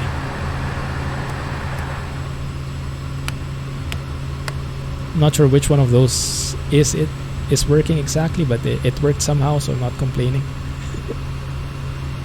Anti-ice and prop ice. This one. Oh yeah, there is anti-ice and prop ice as well. That's true. That is different from the thing here. This is inside the cabin, I think, maybe. Yeah, it's icing again. Look at that. Goodness. Yeah, let's turn that back on. Let's see, if I just pull these three, will that do anything?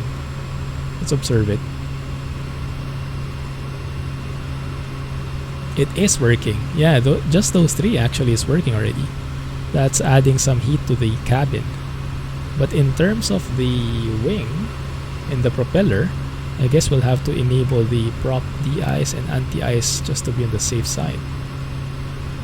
And of course, I apparently forgot to turn off the landing lights in the aux fuel pump.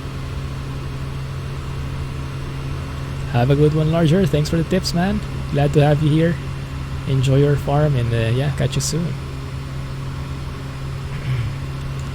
So 1 second.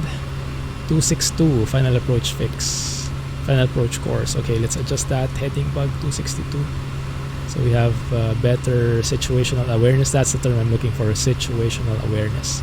262. Okay, good. Right. Hey, King Cobra. Thanks for being in the stream. Alright. Looks good. Just follow that steadily.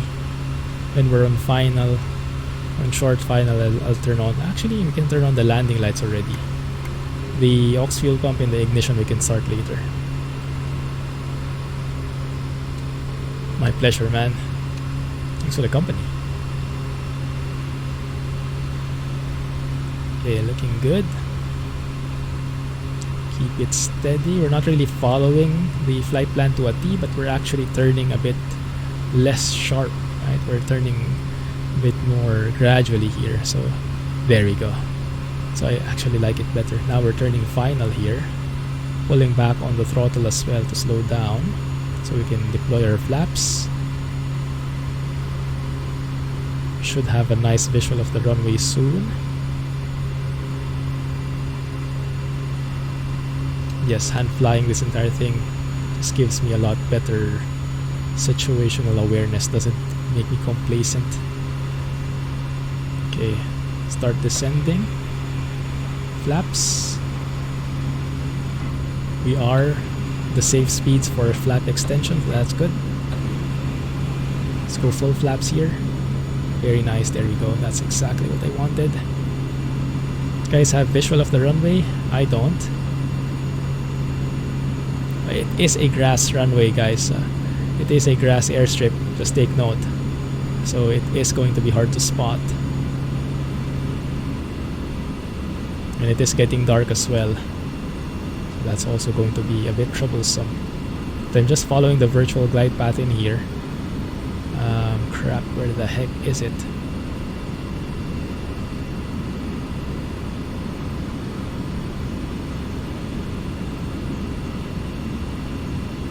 Where? I guess I can just land anywhere here in the area.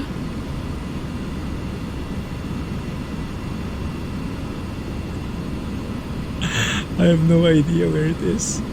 I'll just land here in this area. This one, this looks like a fairly straight path.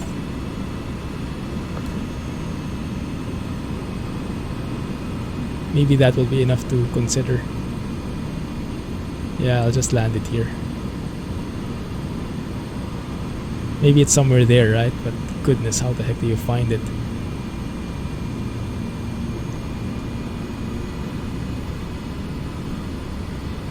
Okay. Steady, steady. 3-point landing. Man, this plane doesn't want to land. My goodness. Oh, it's a bit hilly. Oh, yeah. Oh my goodness. Yeah, not the best landing spot. Oh my goodness. Stall. Reverse. Not the best spot for landing, apparently. Don't hit your props. Woo! Next to that building, you guys see? That was pretty realistic. I know, right? Fixed it by reinstalling Windows. Oh my goodness, Cobra, that sounds intense, but glad you fixed it. Glad you managed to fix it. Let's go ahead and turn on nose wheel steering, or tail wheel steering rather. Oh yeah. You're not getting your deposit. I know, right? Not the smoothest landing ever. You guys see where it was? Let me hit the parking brake here and look for it. Let's look for it. Let's get our drone out and look for it. My goodness. Let's go to low idle. Just leave it idling there, and let's double check our cargo. Let's go out first.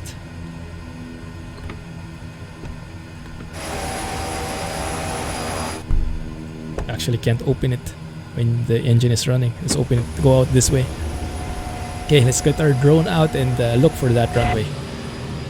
Where the heck is that guy? Is it this one? Right next to us? Definitely not the strip. Oh yeah, that's true. Definitely not the strip. Let's see. Let's have a look at Little Nav Map. Sometimes it's easier to visualize it that way. Okay, so here it is. Oh yeah. We're just a bit off, I think. To our left and to the back. Okay. Let's look for it.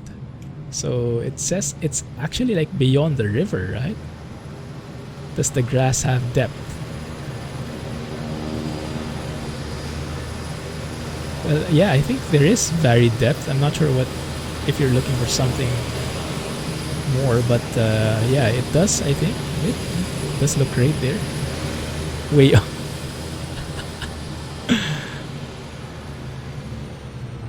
Okay, let's see where that is. Let's look for it. Oh.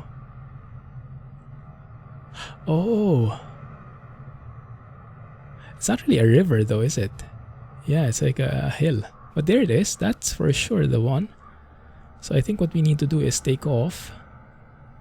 I'm not sure how we can take off here though. Everywhere is a golf course though. Oh, how the heck do we take off in these hills? What we can do probably is we can line ourselves up here. No, actually, you know what? It's better to take off from here, maybe. Taxi here. Face the wind, right? We always want to face the wind. And then, but there's like a mountain in front. Ay, ay, ay. Sure that farmer gets that a lot, yeah. Probably some lost souls. Those under the Appalachian Trail as well. So maybe we can go here. Oh my goodness, that looks scary for taxiing though. It's bumpy, like our landing. All the hills. Yeah, I'm not sure how we'll be getting out here. We can try. We can try. And then we can shoot for another approach. Okay, let's see, let's see. What's this? Ah, there you go. Okay, let's close the door, get back in. So realistic, I know, right? The grass effect. You know what? Let's take a photo there of that grass, because it looks scenic that way.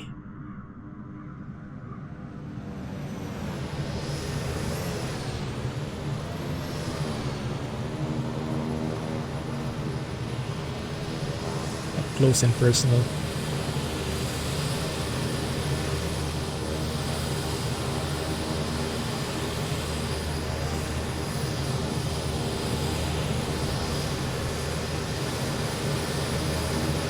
It's actually not bad. Okay, let's see how this works, guys. Let's see how this works. In terms of the wind, it says no wind here. Interesting. So we should be able to take off from the back then. Ooh, tempting. Tempting, tempting. Okay, let's try that. Let's release the parking brake.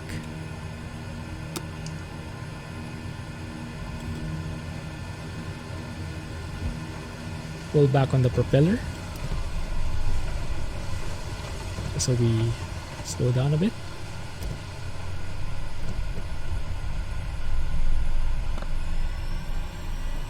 Oh crap, now we need a bit of power.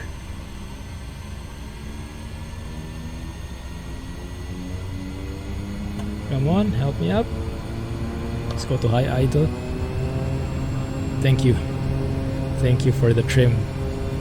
Watch out. Go to low idle. Right, let's go. Set that right rudder trim. Okay, that looks good. Aileron trim. Horizontal stabilizer trim looks good. Flaps, we need flaps as well. Flaps up. 1 and 2.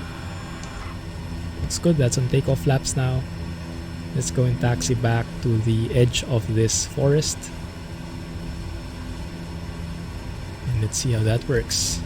Let's also plug in it in the FMS as well. Ox fuel pump. Anti-ice, let's turn those off. Get enough power in there.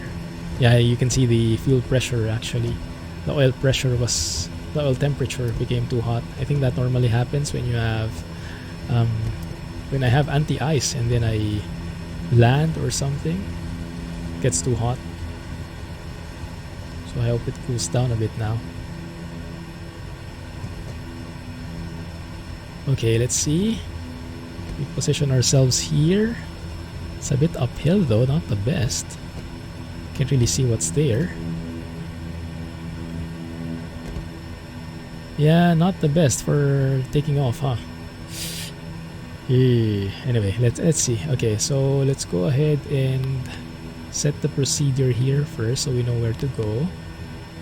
Visual 2.6, yes, straight in. And then activate, so this will allow us to loop around, I guess. Yes, something like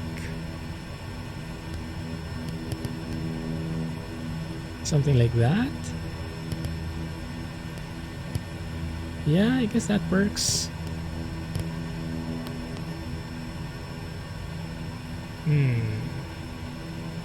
Maybe we should use the vectors instead. Vector to final. There you go. Yes, exactly. Okay, and in terms of altitude, we should be at 2,300 feet. Okay, 2,300. Let's mark that here. This is even assuming that we get to take off. That might be a bit optimistic, but we'll try. Okay, let's go ahead and disable the tail wheel steering. Go to high idle. Okay, we have all landing lights, aux fuel pump on. Alright, let's do this, guys. Wish me luck.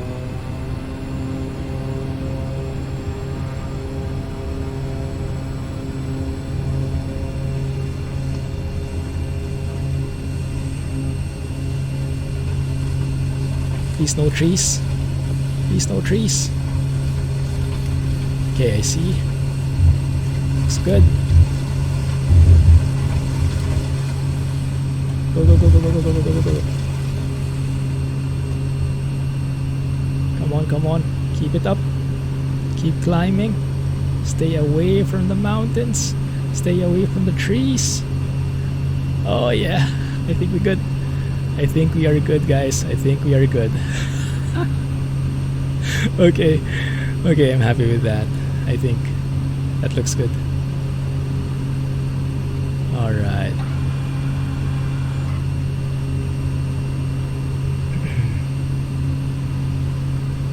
Okay, 2,300. Is damage on?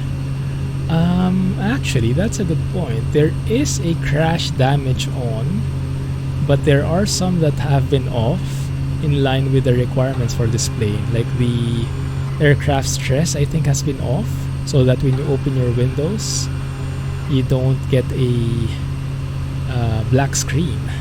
But I'm not sure if that affects also that when you touch down hard enough, you destroy the plane. I'm not so sure.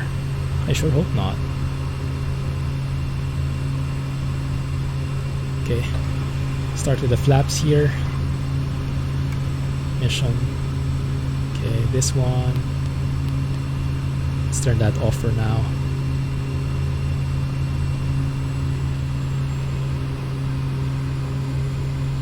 Okay, good. Let's make our turn. Now at least I have an idea what to look out for. It's to the right of the forest, basically. What is that? Oh, I think I clicked the wrong button.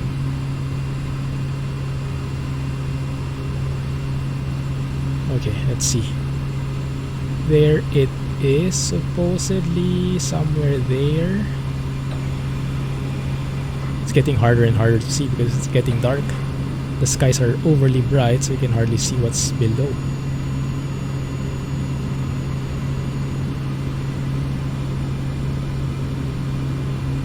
Yeah.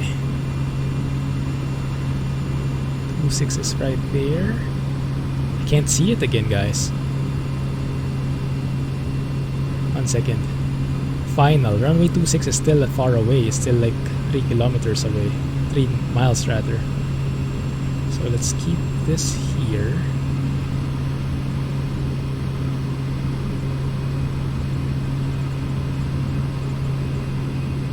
This is final.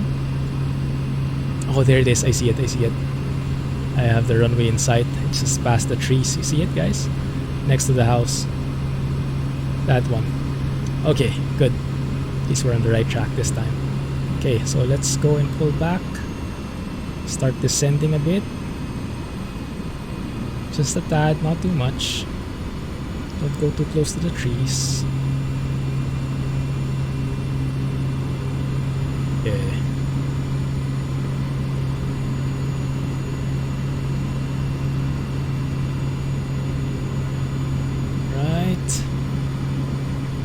try this one more time. We're a bit too fast. We are too fast. Let's bleed off the speed here. There's a bush right at the start of the airstrip. Okay, there you go. It's uphill as well. Interesting. There we go. That's more like it. Oh. Reverse.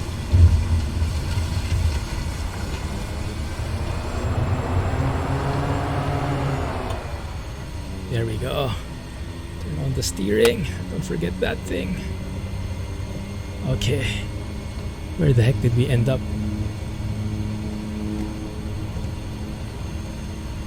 Somewhere there. Let's go to low idle, please. Thank you. Nice. Okay. Where the heck are we? I think we are near the airport somehow. Let me see. Parking brake on. Let's double check. This time. There we are. Okay, we landed on the right thing this time. Okay, let's unload this thing. They can carry the box to the house. We don't need to get that near. Good. Alright, let's load up that huge box there, or I think the one at the back first. There it is. Okay. You know what? Let's unload more. Let's say this place needs a lot more supplies. Let's take just one box left for us. There. Good. Alright. That's the only thing left. Cool. Do we need fuel? Well, it depends where we're going. Where are we going next?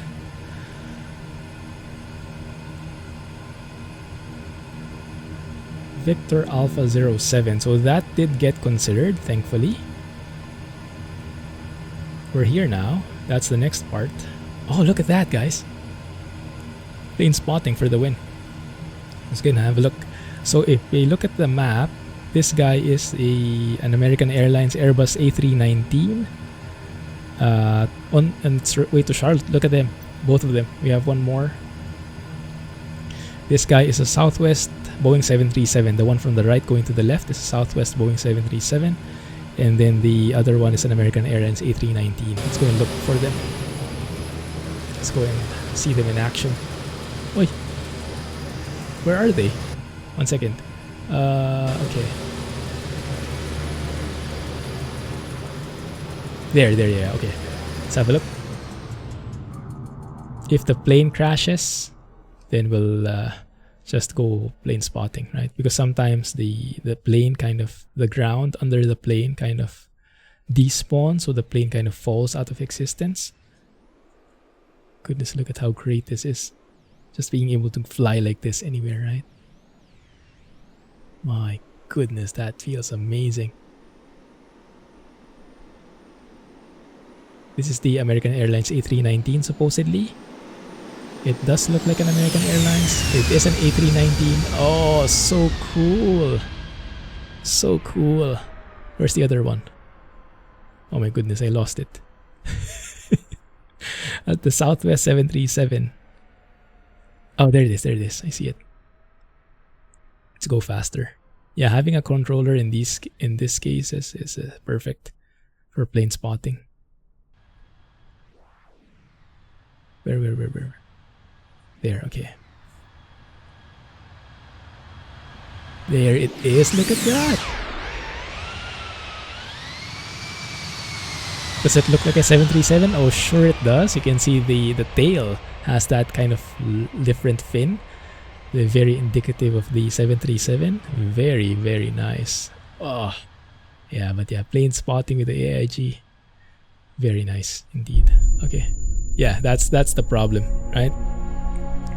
Whenever you go too far from the landscape, that kind of happens. But it's a good price to pay, I think, for those kinds of plane spotting opportunities.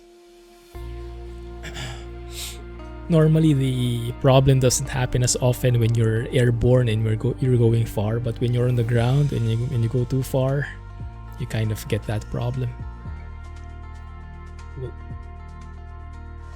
So let's see, how far do we have to go? I think it might not have enough time to finish that. Yeah, we are quite still a ways off. So where have we gone now? We've actually crossed over already. So this is North Carolina, right? The border. Tennessee. So where are we? Because there's that line there. But you see, we are beyond that line. So you might have crossed over state lines in here. We might be in Kentucky now, I think, based on that diagram. Like at the edge of it, right? And then we have West Virginia. We have Virginia. Maybe we're in Virginia, I'm not so sure. Could be. But yeah, going more to the northeast. And then from here, there is part 2 that continues to Maine, I think, or something along those lines. Yes, more things to come. Either with this plane or with the Kodiak 100. Either way, I think it's going to be nice. But for now, let's leave it there. Thank you guys for joining me on this stream. Appreciate the company. Had lots of fun and had lots of fun flying and plane spotting at the same time. And yeah, tackling those challenging approaches. Definitely different, yes. Thanks, Game Furious. Thanks, everybody. Hey, Mr. Peter, sorry for the late response, but thank you for joining. I'll catch you guys next time. Take care. Clumsy flying. And stay safe.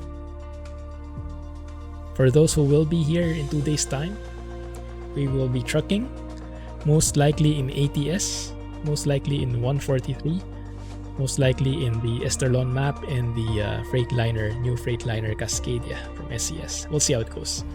But yes, I'll keep you guys posted. Thanks for watching, have a nice day, and Clumsy flying. Bye. See you.